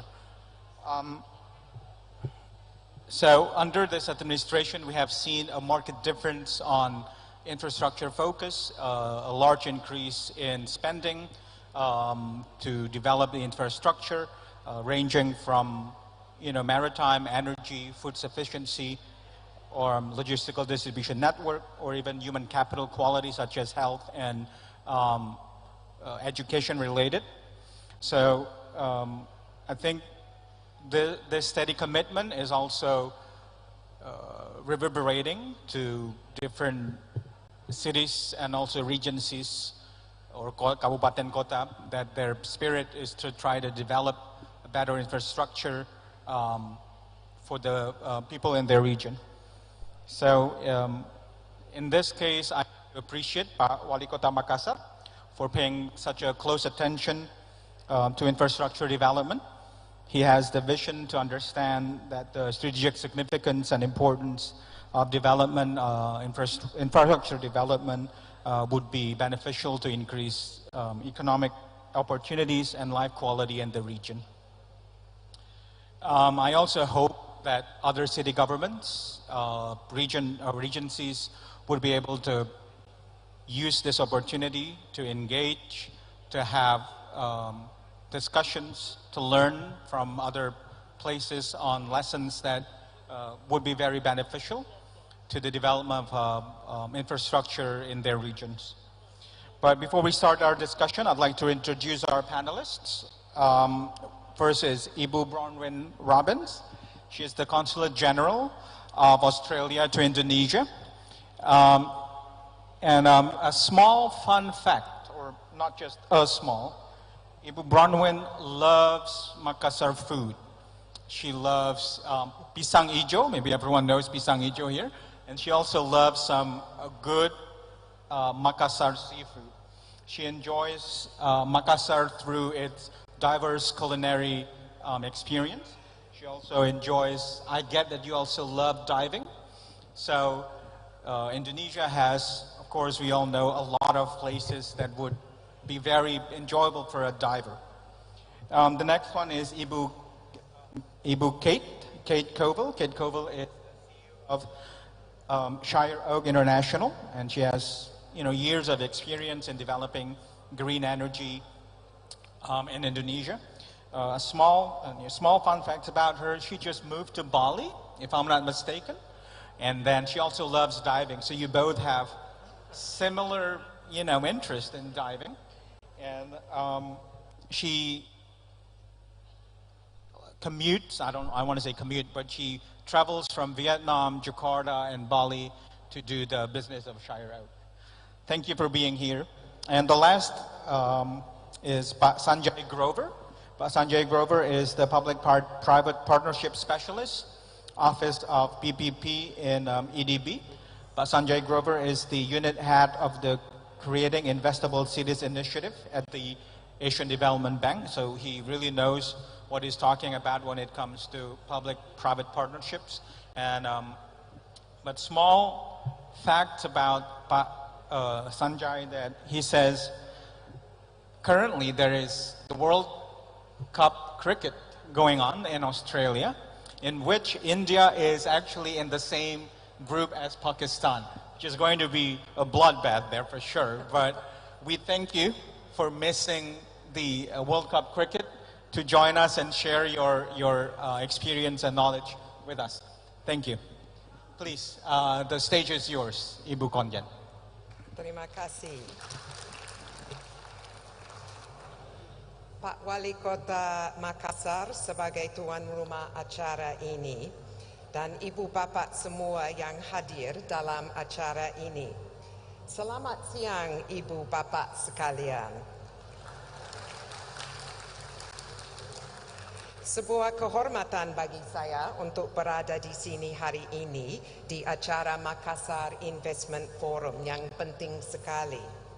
Sebagai Konsul Jenderal Australia di Makassar, serta atas nama pemerintah Australia yang bertanggung jawab di 11 provinsi di Indonesia bagian timur, saya sangat berkomitmen untuk memperdalam peluang kerjasama perdagangan dan investasi di wilayah ini. Perdana Menteri Australia, Anthony Albanese, memilih Indonesia untuk kunjungan pertama bilateralnya 15 hari setelah dilantik. Beliau didampingi oleh Menteri Luar Negeri, Menteri Perdagangan dan Pariwisata, dan Menteri Industri dan Sains, serta para pemimpin bisnis Australia. Kunjungan bersejarah ke Jakarta dan Makassar itu menegaskan bahwa pemerintah Australia sangat berkomitmen untuk bekerja dengan Indonesia dan melanjutkan sejarah panjang kerjasama dan persahabatan kedua negara kita. Ada keinginan yang kuat untuk meningkatkan perdagangan dan investasi antara kedua negara kita. Perdana Menteri Albanese telah menjadikan Indonesia sebagai mitra utama strategi perdagangan pemerintah Australia. Dan keinginan untuk meningkatkan perdagangan dan investasi dengan Australia disambut baik oleh pemerintah Indonesia. Presiden Joko Widodo telah berulang kali menekankan bahwa meningkatkan perdagangan dan investasi dengan Australia adalah prioritas pemerintah Indonesia. Saat pandemi COVID-19 sudah mulai beredar, perdagangan barang dan jasa antara Australia dan Indonesia mulai pulih dengan kuat. Perdagangan dua arah telah berkembang. Namun, pendorong pertumbuhan yang sebenarnya adalah perusahaan-perusahaan Indonesia yang menggunakan komoditas Australia seperti biji besi untuk menghasilkan produk-produk bernilai tambah di Indonesia. Perusahaan Australia, BlueScope Lysat, yang ada di sini hari ini, adalah perusahaan manufaktur baju premium yang menggunakan salah satu teknologi baja ringan terbaik untuk membangun infrastruktur. Hal ini menciptakan lapangan kerja dan peluang ekspor bagi Indonesia. Yang menarik dalam sesi kita hari ini, Australia sangat ingin bermitra dengan Indonesia dalam kerjasama investasi infrastruktur. Ada banyak hal yang sudah dilakukan bersama oleh kedua negara kita. Jadi, hari ini saya ingin berbicara tentang apa yang sedang kita lakukan untuk mencapai hal ini. Pertama-tama, saya ingin menyampaikan tentang Perjanjian Ekonomi Komprehensif Indonesia-Australia atau IA-CEPA yang mulai berlaku sejak 5 Juli 2020. Kerjasama ini adalah inti dari kerjasama ekonomi bilateral kita di tingkat pemerintah. IA-CEPA adalah perjanjian komprehensif berkualitas tinggi yang memberikan secara komersial bagi kedua negara yang mencakup perdagangan barang dan jasa serta investasi. Pada bagian investasi, ia cepat menyetujui tingkat kepemilikan yang menguntungkan kedua belah pihak di berbagai sektor yang memberikan jaminan kepastian dan juga membuka peluang untuk investor Indonesia ke Australia. Yang berarti investor dari kedua negara dapat melakukan aktivitas bisnis dengan kepastian dan kepercayaan yang lebih besar. Ini akan membantu menarik investor di bidang yang diinginkan Indonesia, seperti energi, pengelolaan air limbah, dan transportasi, dan lain-lain. Pemerintah Australia terus mempromosikan kepada komunitas bisnis Australia mengenai peluang perdagangan dan investasi di Indonesia.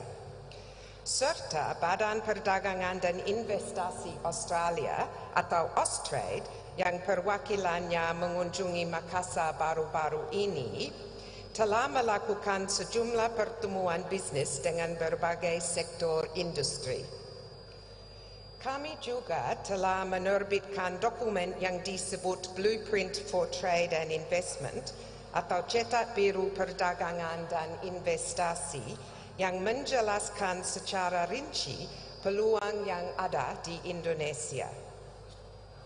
Salah satu program khusus yang dapat membuka potensi ekonomi yang besar antara Australia dan Indonesia adalah program kerjasama ekonomi IACEPA yang lebih dikenal sebagai Catalyst. Catalyst adalah program pengembangan perdagangan dan investasi yang berfokus secara komersial yang didukung oleh pemerintah kedua negara. Dan tim Catalyst ada bersama kita hari ini dan saya mendorong ibu bapak sekalian untuk dapat berbicara dengan mereka tentang ide kerjasama bisnis. Dan ikut sesinya nanti sore.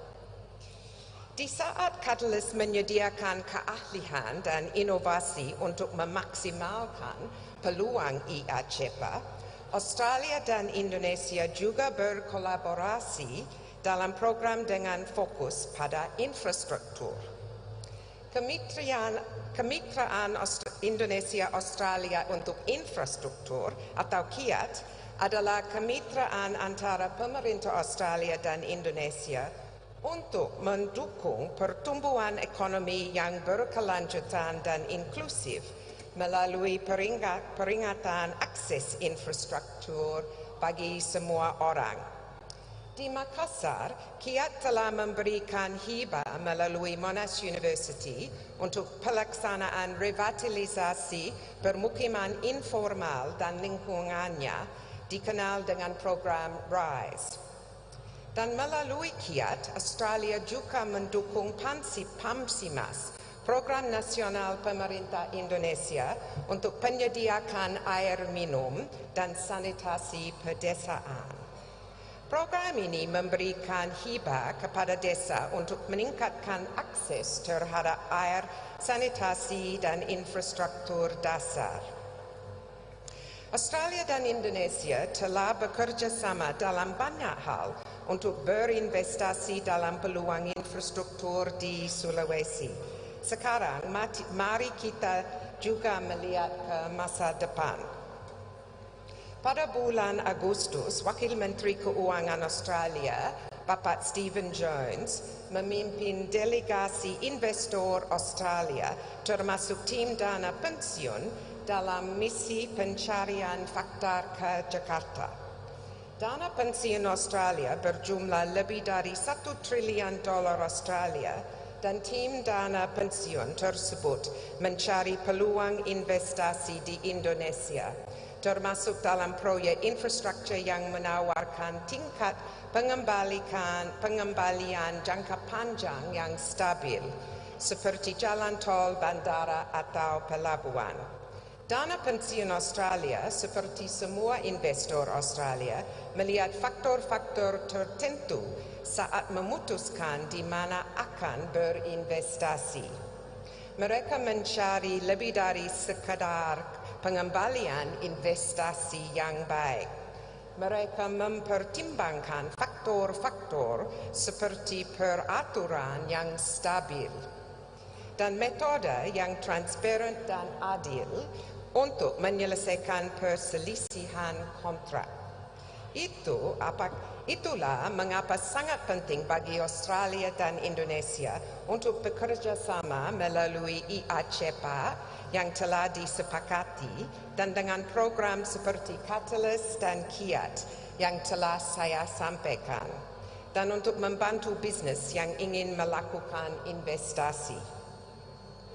Saya tidak bisa mengakhiri sambutan saya pagi ini tanpa membahas hal lain yang sangat penting dari forum ini, energi terbarukan. Australia dan Indonesia adalah produsen batu bara utama dan masih bergantung pada bahan bakar fosil untuk kebutuhan energi kita. Karena kedua negara kita berusaha untuk meningkatkan penggunaan energi terbarukan, ada banyak hal yang dapat kita pelajari dari satu sama lain. Pemerintah Australia juga ingin memprioritaskan kerjasama energi terbarukan di masa depan, termasuk melalui peningkatan kemitraan kami di Asia Tenggara untuk membantu negara-negara termasuk Indonesia bertransisi ke nol bersih. Ini termasuk melalui pembentukan infrastruktur baru dan kemitraan iklim dengan Indonesia senilai $200 juta Australia. Kami sedang merancang program untuk dana tersebut dan berharap dapat mengumumkan secara lebih spesifik mengenai bagaimana program ini akan beroperasi. Saya bangga menjadi perwakilan Australia di Makassar karena saya tahu bahwa Indonesia tidak hanya Jawa dan Bali, dan terutama karena pertumbuhan dan peluang di daerah ini. Saya tahu bahwa dengan melanjutkan kerja baik yang telah kita lakukan bersama, dan dengan ide-ide yang akan dihasilkan oleh forum investasi ini, kita benar-benar dapat terus mendorong investasi di Sulawesi. Let's continue to work together to help our two economies grow together. Terima kasih. Thank you, Ibu Bronwyn. For next, Ibu Kate.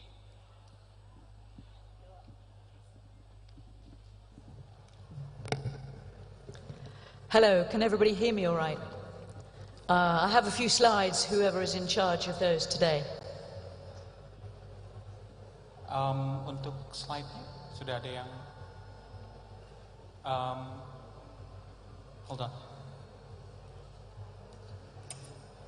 Slide-nya sudah disiapkan? Hold on. Well, while they're coming up, I will make my thank yous. I wish I could follow in the footsteps of my esteemed colleague on the stage here with regards to having my speech in Bahasa. I am afraid I need more time in Indonesia. But thank you to the city of Makassar. Thank you to the Mayor Ramdan Dani Pomanto, to the Governor Haji Andi Suliman, and the Ministry of Investment for inviting me here today.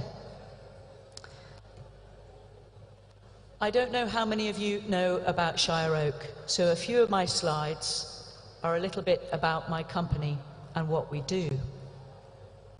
Next slide.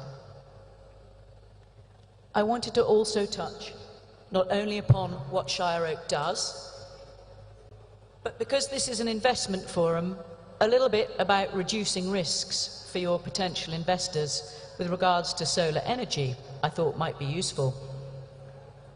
Also, the role that ESG plays for investors is an absolute key element of what they will be looking for if they come to Sulawesi and Makassar to invest in your wonderful country.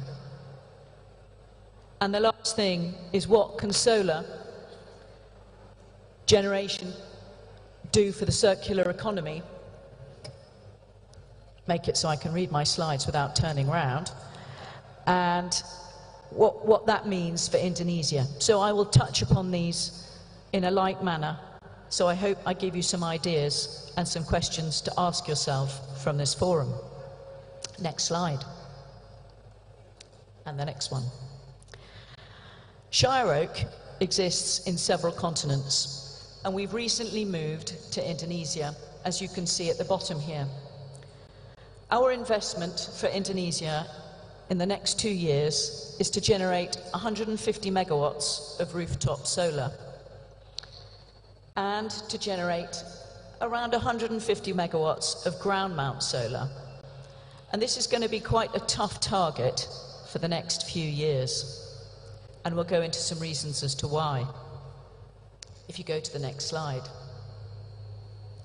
We started in Asia at the end of this slide in 2017 in Vietnam, where we've been operating for 4 years at the invitation of the government there.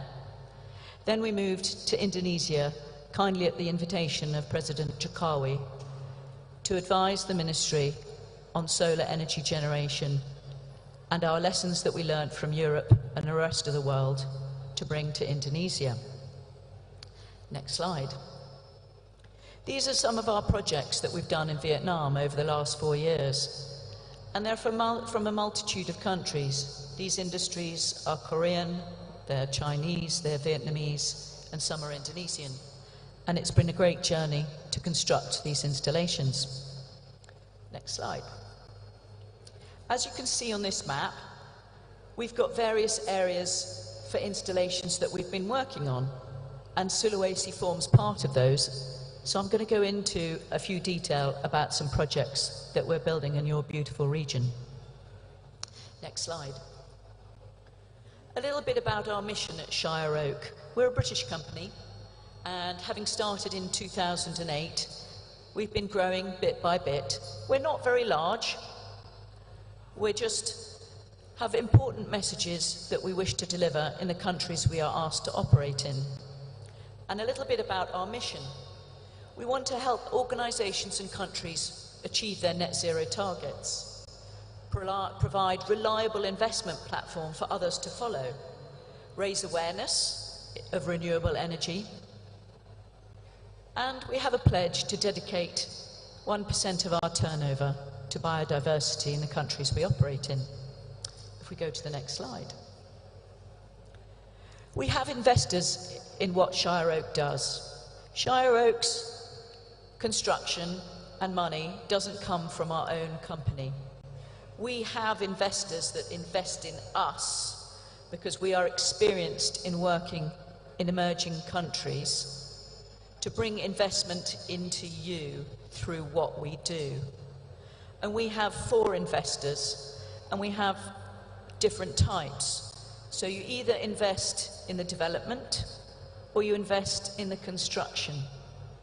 So our investors back us and work through us for the 2 stages of a development.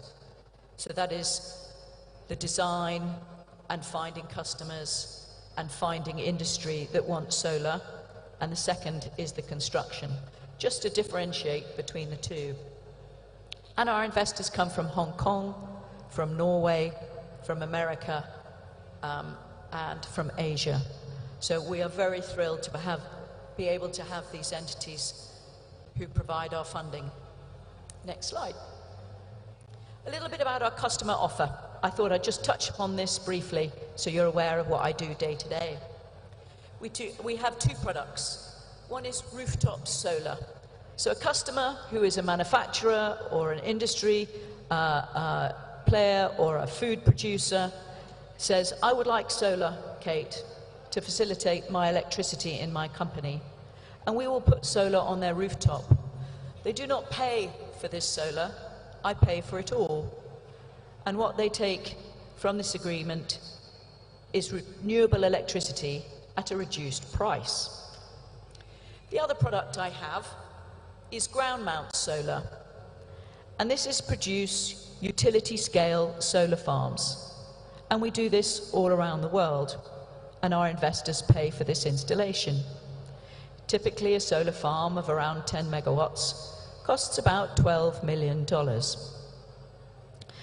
The benefit of solar farms I will come into in a minute, and maybe I will ask the floor some questions about how you think solar energy can benefit your region.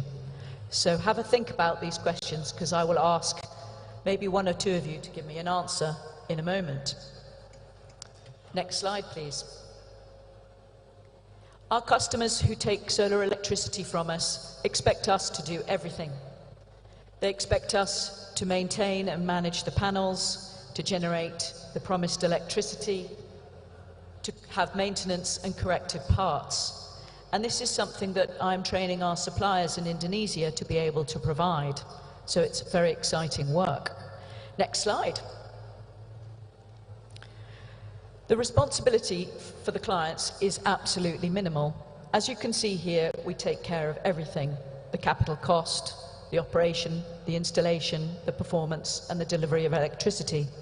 The only thing the client is responsible for is to lease the rooftop, or in other countries, purchase the electricity. Moving on. So that's a little bit about our two products. If we move to the next slide. And this is a little slide about what the customer sees at the end of every month about the electricity they have consumed. We provide a little dashboard so that the office manager can see what is happening on his rooftop. Next slide. Here is a system design using some sophisticated software. We build a 3D model of your factory, and we design in CAD the rooftop and how much electricity your factory will actually generate. Those blue little squares you see, if you actually dive into this image on a computer, breaks down to an individual panel on your roof, and it is absolutely exact. And the engineering company will get this design and they will construct from it. So it's a little bit about the work we do. Next slide. We've got some rooftops under construction. We work with a big Korean firm called Hwasung, and they have factories in Vietnam and Indonesia. And we've made an application for 5.4 megawatts in Java, Central Java, for their factory, and they produce shoes for Adidas. So it is a very important project for Indonesia to showcase the production of green electricity in the products they produce. Wilmar is a well-known Indonesian company, and they have 9 projects for us with 8.2 megawatt peak of electricity to generate. Puspa Agro is at the invitation of East Java, and we're very excited to be able to design a rooftop for this state-owned enterprise at the invitation of the Indonesian government. Wecon is actually a module producer and is in competition with some of our suppliers. But this is a really interesting installation. We've agreed that we will put half of the roof with Wecon Indonesian modules and half of the roof with global modules, and we will compare the output of the two as a study to see the effectiveness and the output of what we do. And Indo Aluminium, a well-known factory who would like 1.5 megawatt peak on its rooftop. So these are some really interesting projects that we're putting together and looking forward to starting construction in the next month. If we go to the next slide. I've picked out projects for this forum that are based in Sulawesi because they might be of a little more interest than the other 20 projects I have around Indonesia. We have an amazing project where we've been invited to design a solar park in Salayar Island at the behest of a gentleman called Pat Burley who runs Falcon Energy. And we're looking to generate 5 megawatts to start with, and then maybe produce another 2 installations of 5 megawatts each. And this is a fantastic project, because what the island tells me when I flew there early in the year is they have a real problem with refrigeration. They do not have a sustained energy supply. They must sell their fish to the big Chinese processing ships that are hovering offshore because they cannot bring their catch back to the island to refrigerate. So they are having to sell their produce at a hugely reduced price. We can help sustain their energy supply through 1/3 of the requirement through solar. And I feel this is a really important project. And not only does it do that, but it reduces the reliance on very antiquated PLN diesel generators that exist on the island that have a very intermittent operating rate, so I'm told. And we have a nickel smelter with a well-known entity in North Morowali in central Sulawesi, where they're looking for a 10 megawatt solar farm because they burn coal to generate the energy to produce the nickel. And they want to actually use a sustainable energy source and transition from coal. So this is a really exciting project. We've also got private diesel replacements that we're doing, and also we're working on localized diesel replacements in more remote areas. And we've got Pankep Island, which is a similar story to Salaya, and we've got Muna Island as well. These are fantastic invitations we've had from these regions to create solar energy farms, to provide a sustainable source of energy. I'm going to come back to the floor now and ask of the floor what they think solar energy can provide for Sulawesi. And I will give you a few ideas. Maybe energy security, because you do not have to rely on the importation of diesel or gas. Maybe less pollution for your local area. Possibly more jobs in a more diverse environment, not necessarily in coal. Encourage global manufacturers to operate in Sulawesi because there is the opportunity to have green electricity in their supply chain. And primarily, a really interesting thought is for your exports to actually have a greener life cycle in their production, so that you, when you export your clothes or your shoes or your food produce, have a much greener tag on them than they did previously. And I cannot tell you the importance of that to a global consumer these days, when they're sitting in their office in America or France or South Africa, what that means to put on the label. Next slide. So what's needed to boost the solar world? We need, in the next 2 years, a minimum of 2 gigawatts of solar energy. Without this, we won't boost everything that's needed around this environment. We must encourage solar manufacture here in Indonesia. Unless we have a stable base, they've got no reason to build a local factory because there simply isn't enough demand for them to produce the modules. It would also be sensible to encourage global players in this market from China, Germany, Korea, who also produce modules, to actually manufacture in Indonesia. The equipment is enormous and hugely expensive. But if you show them that you're interested in solar and you show them that you want to create this market, they will put the 100 million into the new plants that are needed to generate and manufacture these modules. The 2 gigawatts will also show progress, and this will create an investor market and a stronger investor market for those massive investors who only want to invest in Indonesia and in this opportunity. They're dying to invest in you, but you need to show them that you're willing to participate in the opportunity. Next slide. I'm going to gloss over this, but really the message out of this slide is on the far end of this corner, which is of the large-scale solar energy that we can produce together to meet your needs. The cost of it must meet a model that the investor vests in. Unless the IRR is of interest to the investor, he can't invest. And so your purchase of the electricity needs to be at a value that creates the requisite IRR for solar energy. And to do that, the PPA price, or the purchase price of the electricity, needs to be between about 8 and 12 cents. It can come down. When you reach that 2 gigawatts, you'll find it will drop and drop and drop, because the entire supply chain and the cost drops and drops and drops. But until you reach that chain reaction, you're going to be stuck. You can't employ more people, you can't construct more modules, you can't create factories, and the whole economic viability falls apart. So you must get this going. I can't tell you how important that is. Next slide, please.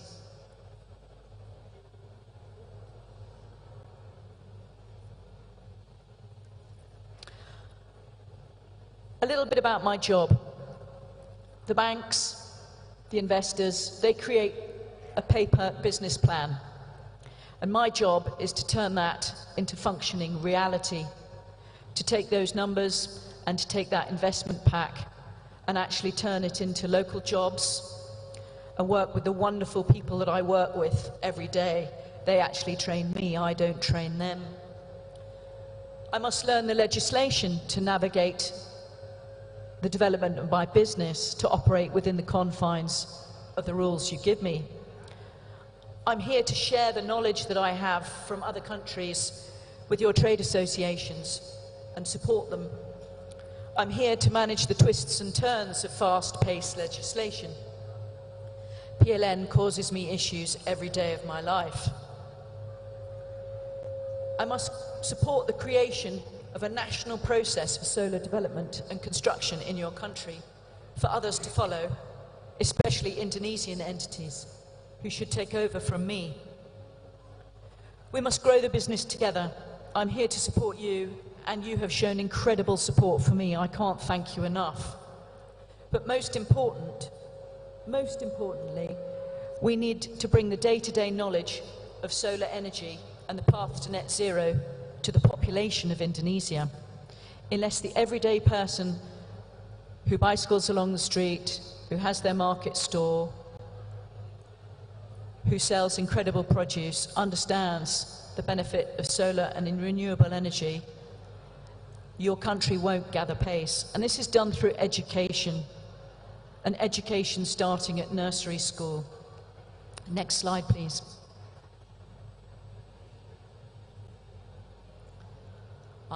We also have to adopt the principles that our investors also look for in ourselves. So this is very important to us and my business to make sure that I follow these key principles. Next slide, please.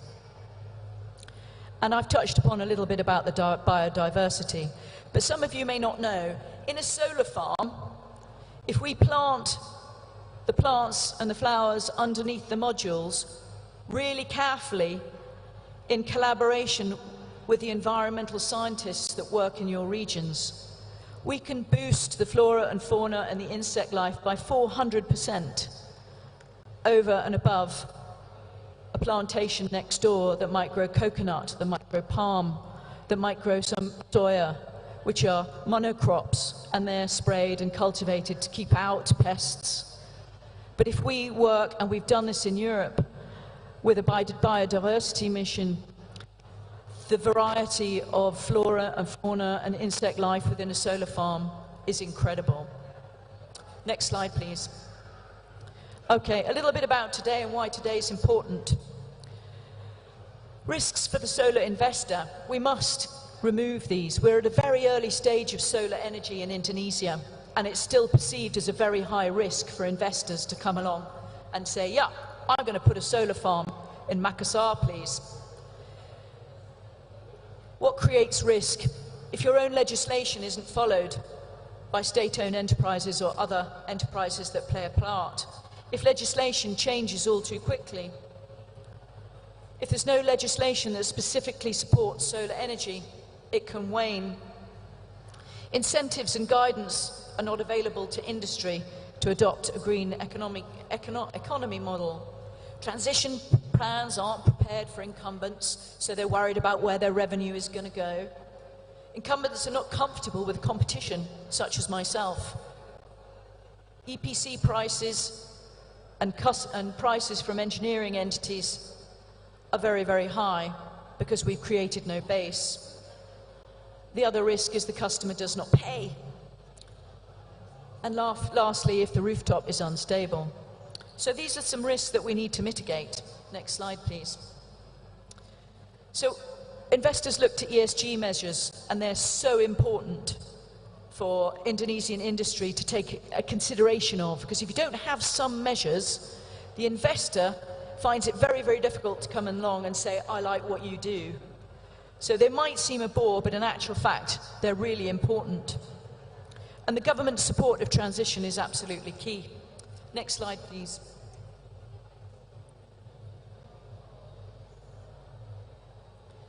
And the last piece I'm going to touch upon, because I think we're running out of time, is how do we make incumbent energy producers such as PLN more confident?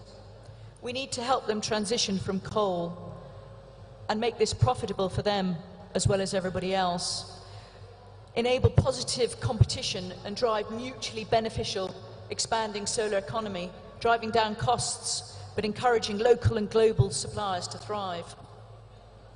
Something we learnt in the United Kingdom and Europe was our energy producers like EDF and Western Power were terrified that solar energy and other energy sources were going to come and take away their revenue.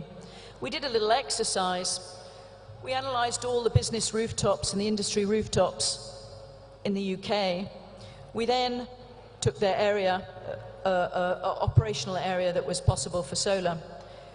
We took away all of those rooftops that didn't face south. We took away all of those rooftops that were weak and could not support construction. We took away all those rooftops that didn't actually require much energy. We took away all of those rooftops where the customer had no desire for green electricity. And the actual impact was under 1% of the renewable, power suppliers' revenues was impacted. And so it was a tiny, tiny amount. And this gave them great confidence that solar energy was not going to come away and take away their revenues, but actually, ultimately, if you put solar into your market, you increase your GDP, and we increase the revenues of those coal energy providers by 3%. So it was a really fascinating exercise. Next slide, please. One of the things we need to do in Indonesia is we need to manufacture modules, and we need to do that to attract finance. And also we need to recycle modules. This is going to be a really important part to your economy. It's a massive industry to recycle modules. If we go to just one last slide. Oh, get one more forwards, and I'm just going to show you a map. Okay, Asia is going to be the largest consumer of PV modules, and so therefore you're going to be the largest recycler of PV modules. It's a huge economy opportunity for you, and I can't tell you enough and make a recommendation to start adopting it. So I'm going to leave my slides there. I hope I've given you a little bit of a taste of thoughts and ideas around solar energy for your supply chain, what it means to the circular economy, and to start an education of the young to think about green energy in all that they do. So thank you very, very much. The slides are a bit longer. You might be interested to take them away. But it's been a wonderful opportunity to talk to you all. Thank you. Thank you, Ibu Kate. If I may summarize a little bit, especially in Bahasa. Jadi yang disampaikan oleh Ibu Kate tadi adalah komitmen dari Shire Oak untuk mencapai net zero di Indonesia, dan agar perusahaan-perusahaan bisa, bukan hanya perusahaan, communities bisa lebih memiliki portfolio untuk green energy. Ibu Kate juga menyampaikan bahwa penting sekali bagi perusahaan untuk memiliki portfolio green energy karena di pasar-pasar dunia seperti di Eropa atau di Amerika memiliki tag atau memiliki label environmentally friendly itu adalah sesuatu yang sangat menguntungkan bagi perusahaan. Dan tentunya akhirnya yang beliau sampaikan adalah perubahan energi itu tidak harus selalu mahal, it's not always expensive, dan kedepannya tentunya akan semakin lebih affordable atau semakin murah. Untuk diskusi berikutnya mungkin nanti bisa berdiskusi langsung dengan Ibu Kate di breakout session ya. Itu yang bisa dirangkum dari penjelasan Ibu Kate tadi. Untuk berikutnya adalah Pak Sanjay. Pak Sanjay ini specialist in public-private partnership atau kita mungkin lebih mengenalnya dengan KPBU, kerjasama pemerintah dan badan usaha. Nanti Bapak Sanjay bisa menjelaskan lebih lanjut tentang konsep KPBU atau PPP ini secara lebih mendetail. Thank you. Silakan Pak.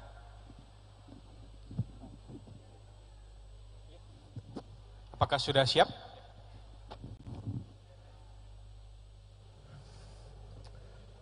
Thank you so much. First, I'd like to thank the City of Makassar for inviting Asia Development Bank to come to this event and to all the other cities for making the time here. I'm honored to be sharing the stage with such esteemed guests, and everything that Ms. Bronwyn and Ms. Kate said rings very true for what cities as well as investors have to do to marry these two elements together. My name is Sanjay Grover. I work at the ADB and I am the unit head for a new program that we have just started this year called Creating Investable Cities. And I'm very proud to say that we are actually partnering with the City of Makassar as one of the first cities that we will be implementing this program with. If you could go to the next slide, please. We started this program, we started thinking of this program at ADB even before COVID-19, but with COVID-19 it became so very important for cities to be able to do more to get private sector partnerships or private sector participation into cities. Asia will be home to 200 plus cities, each with 1 million people, each with their own needs for infrastructure. And as we all look at increasing climate impacts, the infrastructure that is built has to be resilient. It has to be, as Kate was pointing out, helping us head towards net zero emissions as we go forward. Indonesia has actually taken the lead, and not just 2050 when they plan to go net zero, they have shorter term targets. By 2030, Indonesia plans to reduce its greenhouse gases by around 43%, which is a substantial target for us to move forward. And the time to think of this is now in terms of the infrastructure that we build as we move towards there. And emerging from COVID-19, and yesterday the Ministry of Finance was here, this morning Pakwali was sorry, if you could stay with the previous slide, please. Yeah. As Pakwali was talking, there are challenges that cities are facing. Inflation is something that has come up. Our GDP is reducing because of COVID-19, but we are all looking to move our agenda forward. As we look at the private sector to come in, the risk profile of infrastructure has changed, and cities have to do more as we go towards improving or mitigating the risk for investors as we go forward. ADB recently did a study which estimated that we needed almost $1 trillion of private sector participation to close the infrastructure gap in a resilient manner for everything that has to be done between now and 2030. But the challenges for this are quite a few, and there are quite a few different levels. At the country level, Indonesia needs regulations which allow its cities more fiscal space, which allows them to do more. And Ms. Brownwin was mentioning about how investors look at the regulatory framework, the legal framework, when they start looking at investments. At the city level, there is a lot that our cities and our regencies can do to be able to improve their own environment for getting private sector in. Yesterday, the Ministry of Finance was speaking, and they were talking about accessibility, water, energy as the main areas to get investors in. But for cities, their credit worthiness is also a main criteria to be able to get investors to come into these cities. And third, at the project level, I mean, as you are starting to think about infrastructure, think about climate, because the private sector thinks about climate. When you start thinking about an infrastructure which is going to cost roughly, which is going to last the next 30, 40 years, you have to make sure that it is mitigating. You have to make sure it is adapted to the climate risks that this infrastructure will face. But there are a lot of opportunities as we go forward. If you go to the next slide, please. We are starting to work with cities across Asia. We are working with 5 cities every year, and we plan to scale up pretty fast. We are starting off with Makassar. We also are partnering with Tbilisi in Georgia, Penang in Malaysia, Ulaanbaatar in Mongolia, as well as a city that we are discussing with in India as we go forward.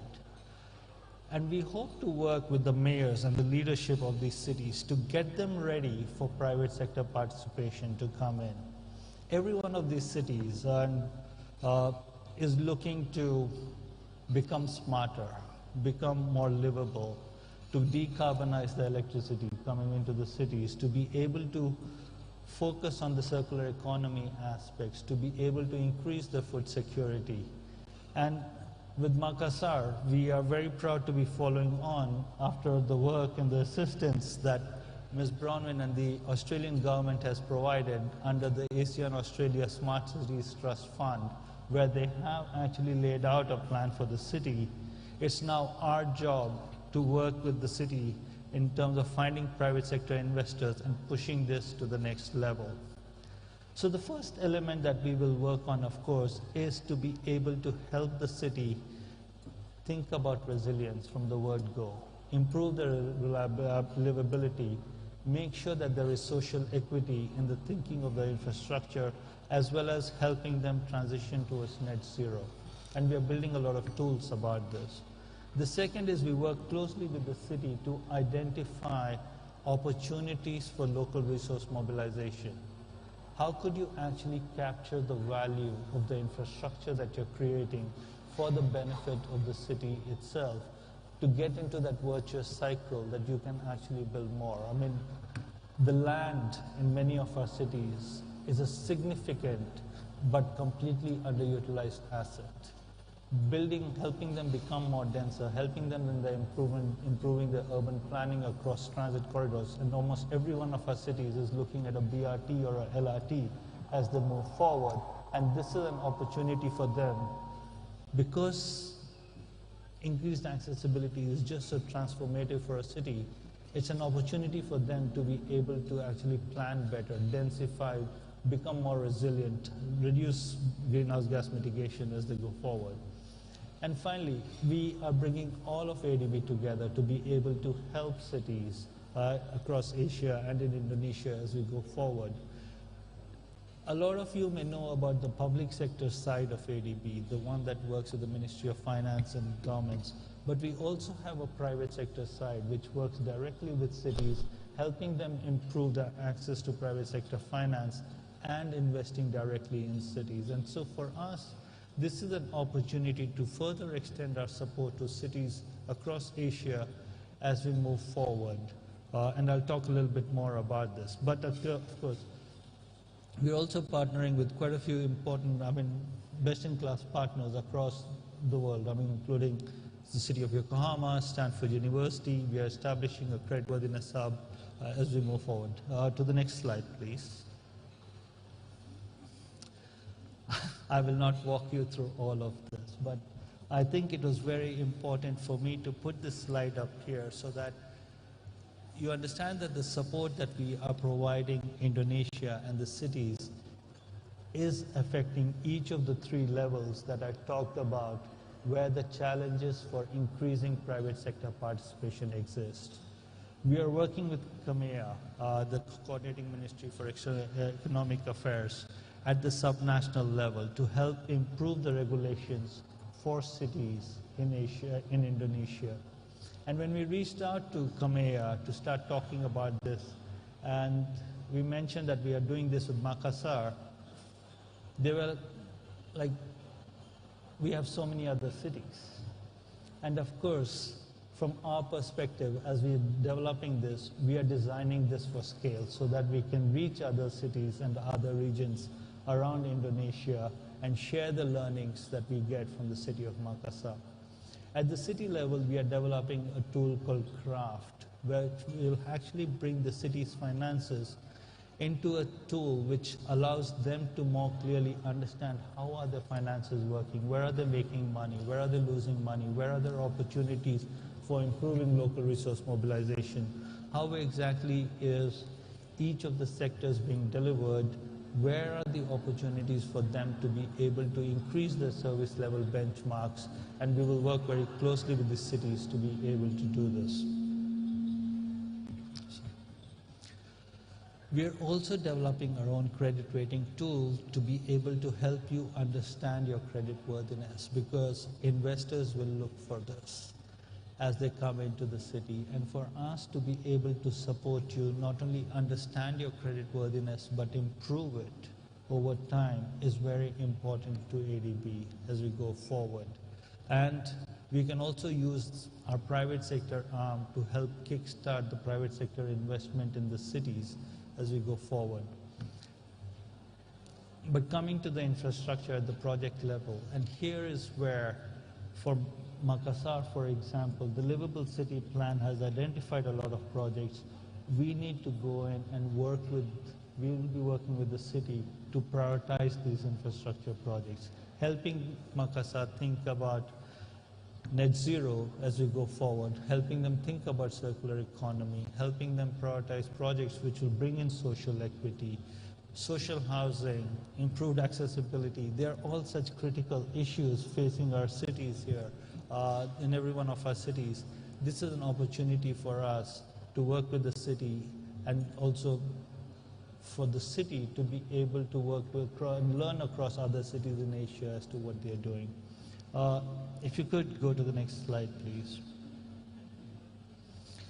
Again, I'm not going to go through the details, but the work that we are starting with CAMEA on the subnational funding and financing monitor looks at a lot of the regulatory aspects. Our goal, of course, is to help our cities understand whatever the regulations may exist, what can we do now? Because we can't wait for the regulations to happen. That is the basis in which we start working, but as we come out of this, we are also looking at regulations and will continue our discussions with the Ministry of Finance and the Ministry of Planning to be able to improve the fiscal space for cities as we go forward. The next slide, please. Craft, the platform that I was talking to you about, we actually go into a lot of details on the city's finances to help them understand where exactly can they improve their revenues. Because improving own source revenues is becoming just so critical for cities to improve their credit worthiness and attract private sector as we go forward. Next slide. And finally, we're doing this all to scale. Right now we have 4 cities up here.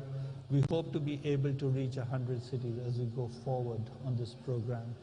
The program is being designed for cities to be able to learn from each other. At the subnational financing monitor, it's being designed for countries to be able to learn from each other as to how do you improve the enabling environment for cities. And at the project level, we are just the conduit to connect you to all the experts across ADB for us to be able to bring resilience into your pipelines as we go forward.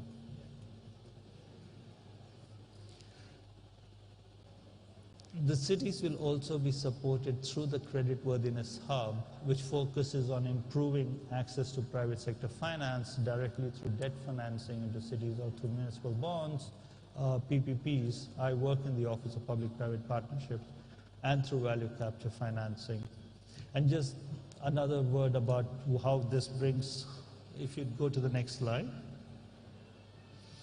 as to how the Office of PPP actually sits right between our public and our private sector arms to help you deliver municipal projects. We are working across our regional departments. I am here mainly because of my regional department in Joris, who worked on the Makassar Livable City Plan coming in here. But our focus is to transition our cities and our partner cities to the private sector. Help build your creditworthiness, improve your attraction for the private sector, bring your transparency and accountability up as we go forward. To the next slide. The private sector, my team also offers transaction advisory services. That is, for the projects that we do identify and prioritize here, we will actually help you go through the whole step in terms of delivering these projects, both from the project preparation, the feasibility studies. There are opportunities, and we do provide the services to be able to take you to the end. Thank you.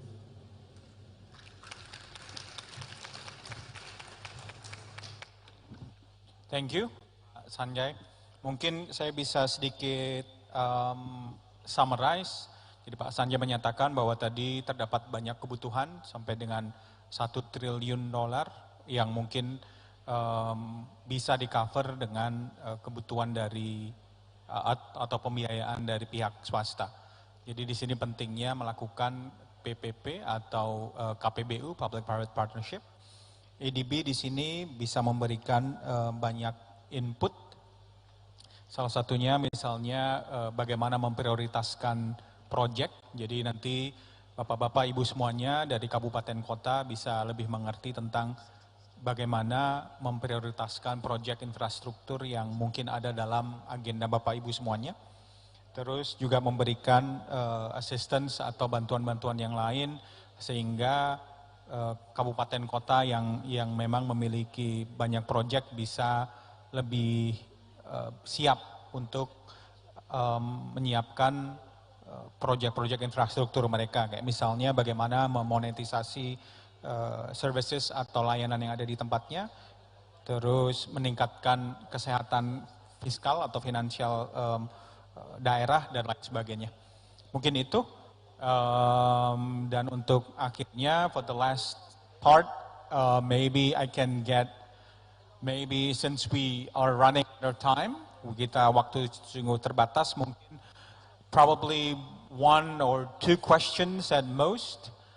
If anyone has any question or any issues they want to raise, silakan kalau ada yang mau pertanyaan. Thank you though everyone. Any questions? Dan silakan menanyakan dalam bahasa Indonesia, Pak. Nanti saya bisa menerjemahkan.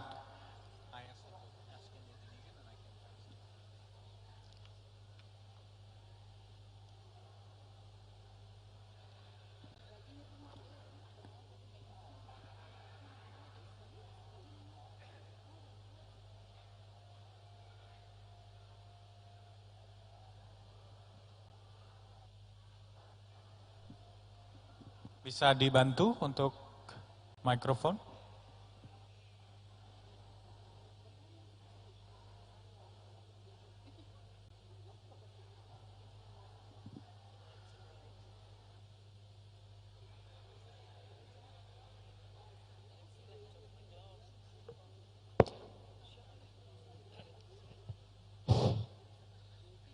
Thanks for this opportunity, Mr. Moderator. My question goes to Madam Bronwyn Robbins. Thanks for your short, brief, but very informative speech. I want to ask you a question. I'm interested in your information on climate change partnership between Australian Indonesian cooperation. Is there any definite area or is still possible for other region, because I'm from Semarang City, central of Java, to submit proposal for this partnership? Would you please to give me more information? If so, to whom is our proposal submit? Consulate General in Surabaya maybe, or Madam Ambassador in Jakarta? Thank you very much. Thank you. If we can, maybe one more or one final question, so we can just wrap it up. Kalau boleh, satu lagi pertanyaan mungkin sekalian. Jadi nanti bisa di-address langsung oleh panelis. One more perhaps, or any other questions? Maybe then I have a question. Mungkin saya boleh mengajukan satu pertanyaan ya Pak ya. Dan saya akan nanya ke Pak Sanjay. Mungkin, so I'm asking to Pak Sanjay. Pak Sanjay, as you know, public-private partnerships, scheme has its own challenges. What do you see as the challenge in Indonesia when it comes to public-private partnership implementation? We can see the numbers are about 30% or so, and so definitely there is an area to increase the public-private partnership model, but perhaps you can enlighten us shortly on how we can increase that capacity. And to Ibu Kate, maybe my question is, how do you see green energy, especially after the new presidential regulation, number 122, I think, in 2022, that focuses in accelerating the implementation of green energy in Indonesia? Do you see any potential in perhaps implementing more green energy projects in Indonesia from your perspective? Jadi saya tadi menanyakan, silakan Pak. Pak Wali. Mr. Mayor. Terima kasih Bapak Moderator. Saya ingin bertanya yang pertama ke Ibu Konjen. Sekalian share dengan teman-teman, barangkali ini supaya kalau teman-teman mau connect dengan pemerintah Australia, yang seperti hari ini Makassar sudah punya Twinning City dan banyak program yang sudah berjalan, termasuk RISE. Saya kira perlu disampaikan Ibu di forum ini tentang bagaimana RISE itu bisa menjadi program yang sangat baik, di mana kita juga punya persoalan dulu soal finansial, waktu itu soal regulation of about the budget, ya. Tapi kemudian kita sudah menyelesaikan dengan baik soal RISE. Ya, ini juga barangkali bisa jadi contoh kalau teman-teman juga mau dan Australia menginginkan lebih luas lagi kerjasama ini. Yang kedua, kita memang di Indonesia ini agak rada-rada sulit kalau kita punya membuat networking langsung, apalagi beberapa terutama menyangkut investasi. Nah, padahal yang kami ketahui ada satu pintu yang sangat strategis, yaitu Twinning City. Twinning City itu kota kembar, ya, kota kembar. Biasanya kalau sudah masuk di Blue Book, kita sudah bisa langsung berhubungan lewat Twinning City itu. Nah, kami kebetulan dengan Australia, dengan Gold Coast, kita sudah Twinning City. Nah, kemudian untuk Ibu Kate, I'm very interesting about the solar panel, but Makassar has some big problem about the land price. because solar panel needs maybe 2.5 hectares for 1 megawatts. The problem is in Makassar is very expensive about the land price. Do you have advice about this? Because I think solar panels is independent energy, the best of energy security. Thank you very much.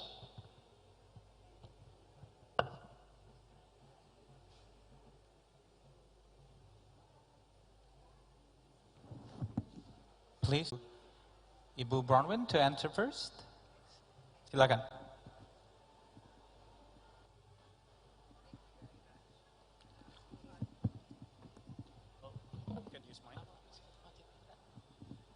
Thank you very much. Terima kasih banyak. Saya senang sekali ada begitu banyak pertanyaan tentang bantuan dari Australia atau kerjasama dari Australia. Pertanyaan yang pertama dari Bapak di sini tentang climate dan infrastructure program. Memang program itu diumumkan oleh Perdana Menteri Australia Anthony Albanese waktu beliau datang ke Jakarta dan Makassar pada bulan Juni tahun ini.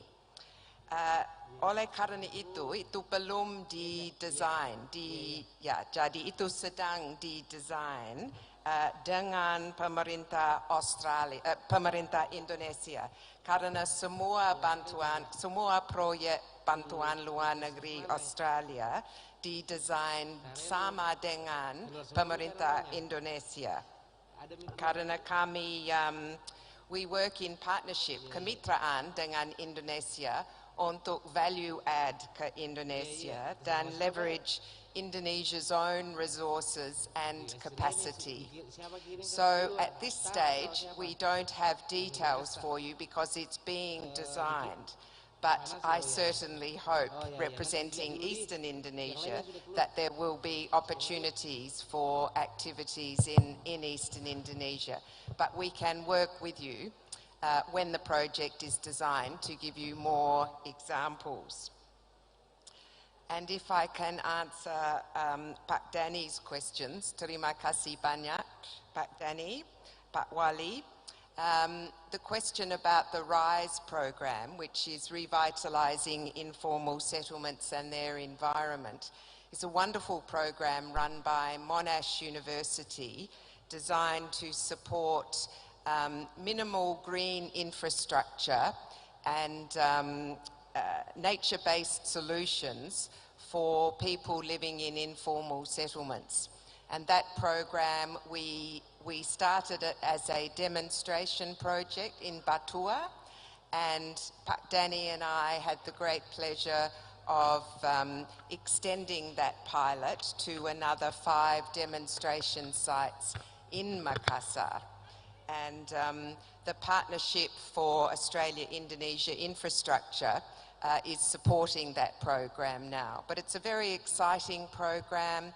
It's looking at the health benefits of supporting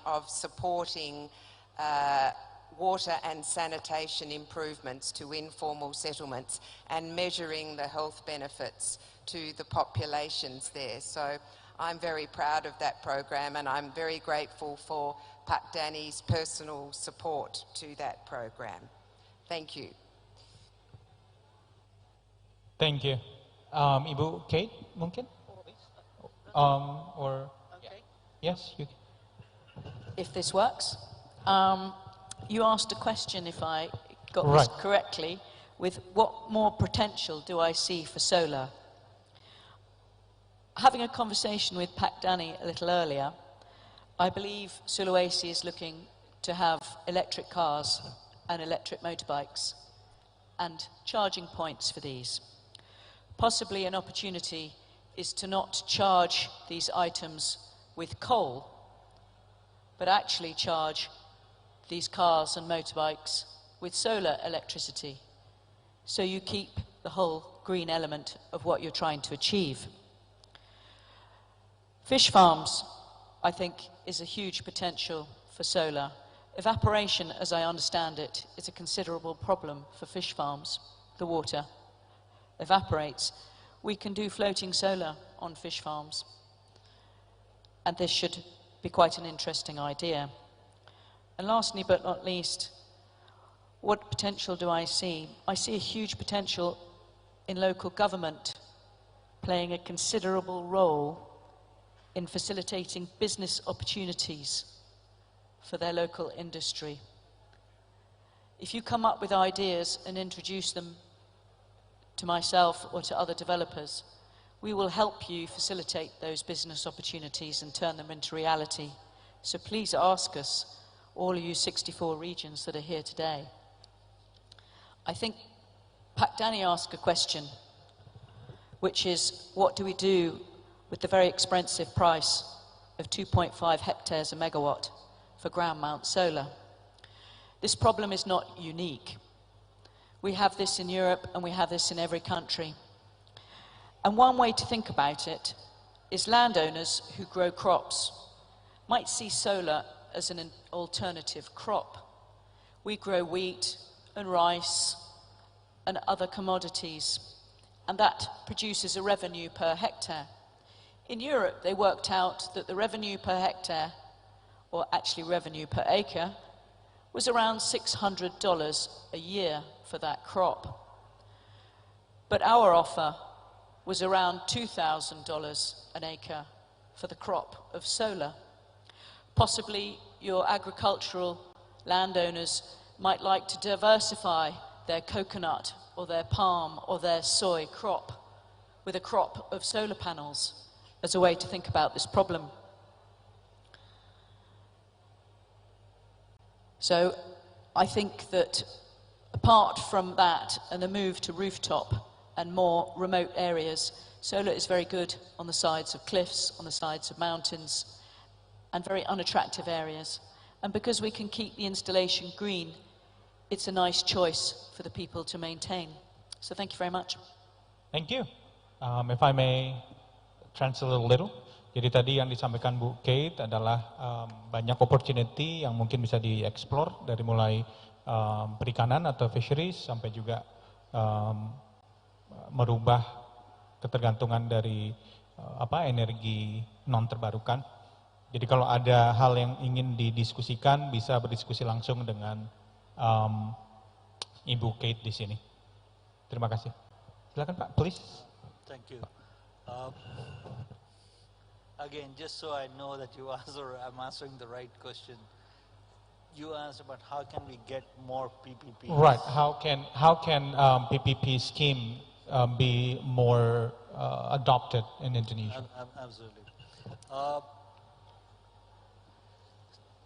A lot of the work that we have been doing with the Indonesian government and with most of the other governments has been at the national level, helping them with the PPP laws, the regulations, and everything else at the Office of Public-Private Partnerships. But what we have observed, and this is not just a problem that is common to Indonesia, it's a problem that's we found in many of our countries, is, a lot of the national infrastructure is getting built.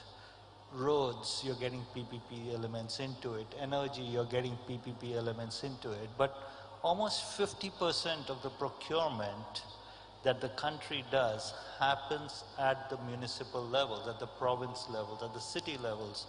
And we are not finding this PPP environment flowing down to these levels. Even a country like India, which has done tremendous on PPPs in all different areas, nothing happens on the municipal infrastructure level. Solid waste management, urban transport, social housing.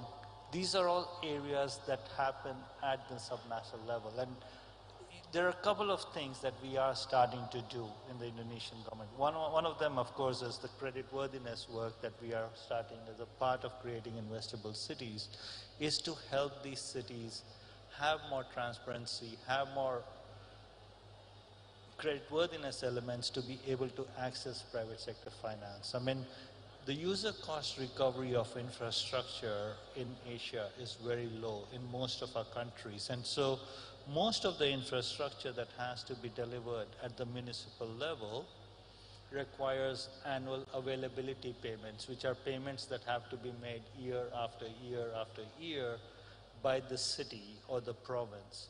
And to give the private sector the confidence that the city will be able to make these payments year after year, creditworthiness becomes an absolutely critical element for any aspect of such a PPP. And that's been the crux of why we are starting off creating investable cities. The other area is the transaction cost of PPPs. While it makes sense for the bigger infrastructure, at the municipal levels, I mean, the projects are usually smaller. And making sure that and this is something which we are proposing even with the national government here, about loosening regulations for cities to be able to do, or provinces to be able to do smaller scale PPPs as we go forward. Those are, I think, among the two elements that we think really needs to be pushed to get PPPs more free-flowing through the economy as we go forward. Oke, thank you. Mungkin saya bisa terjemahkan sedikit. Jadi hampir 50% dari proyek-proyek yang didiskusikan itu sebenarnya ada di kabupaten kota, dan tampaknya memang PPP atau KPBU ini belum terlalu berjalan di level tersebut. Yang sudah dilakukan adalah untuk melihat credit worthiness atau kemampuan untuk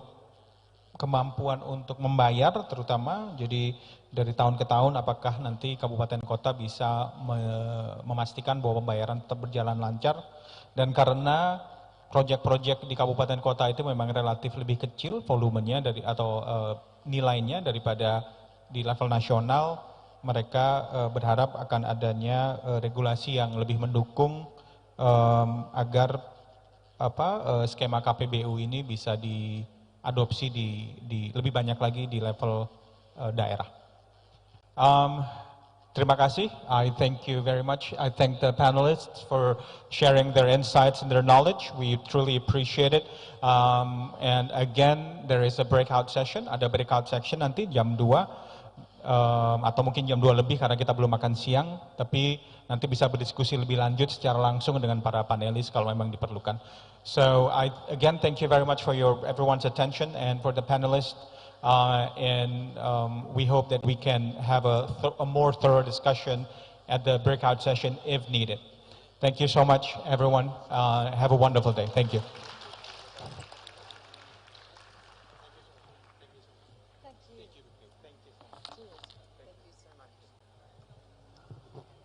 Baik, selanjutnya kita akan menyaksikan penyerahan cindramata kepada moderator dan narasumber kita.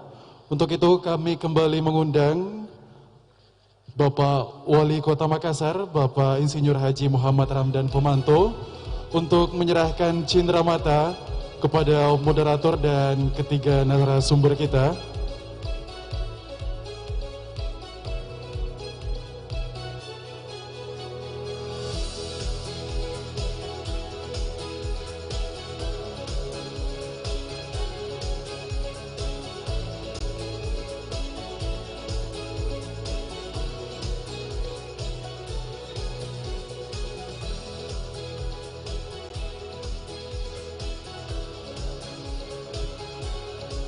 Kita menyaksikan bersama penyerahan cindramata kepada ketiga narasumber kita di sesi kedua.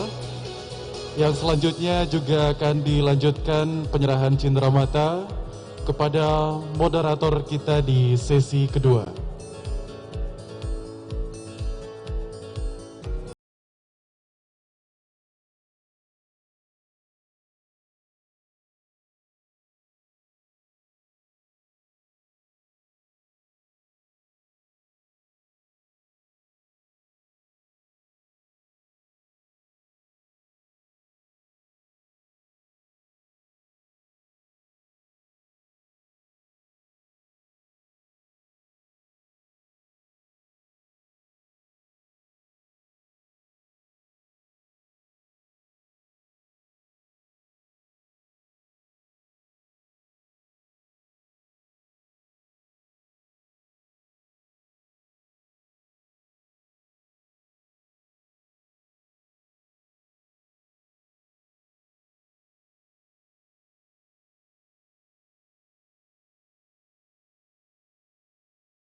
Silakan kepada seluruh hadirin untuk berdiri dan foto bersama.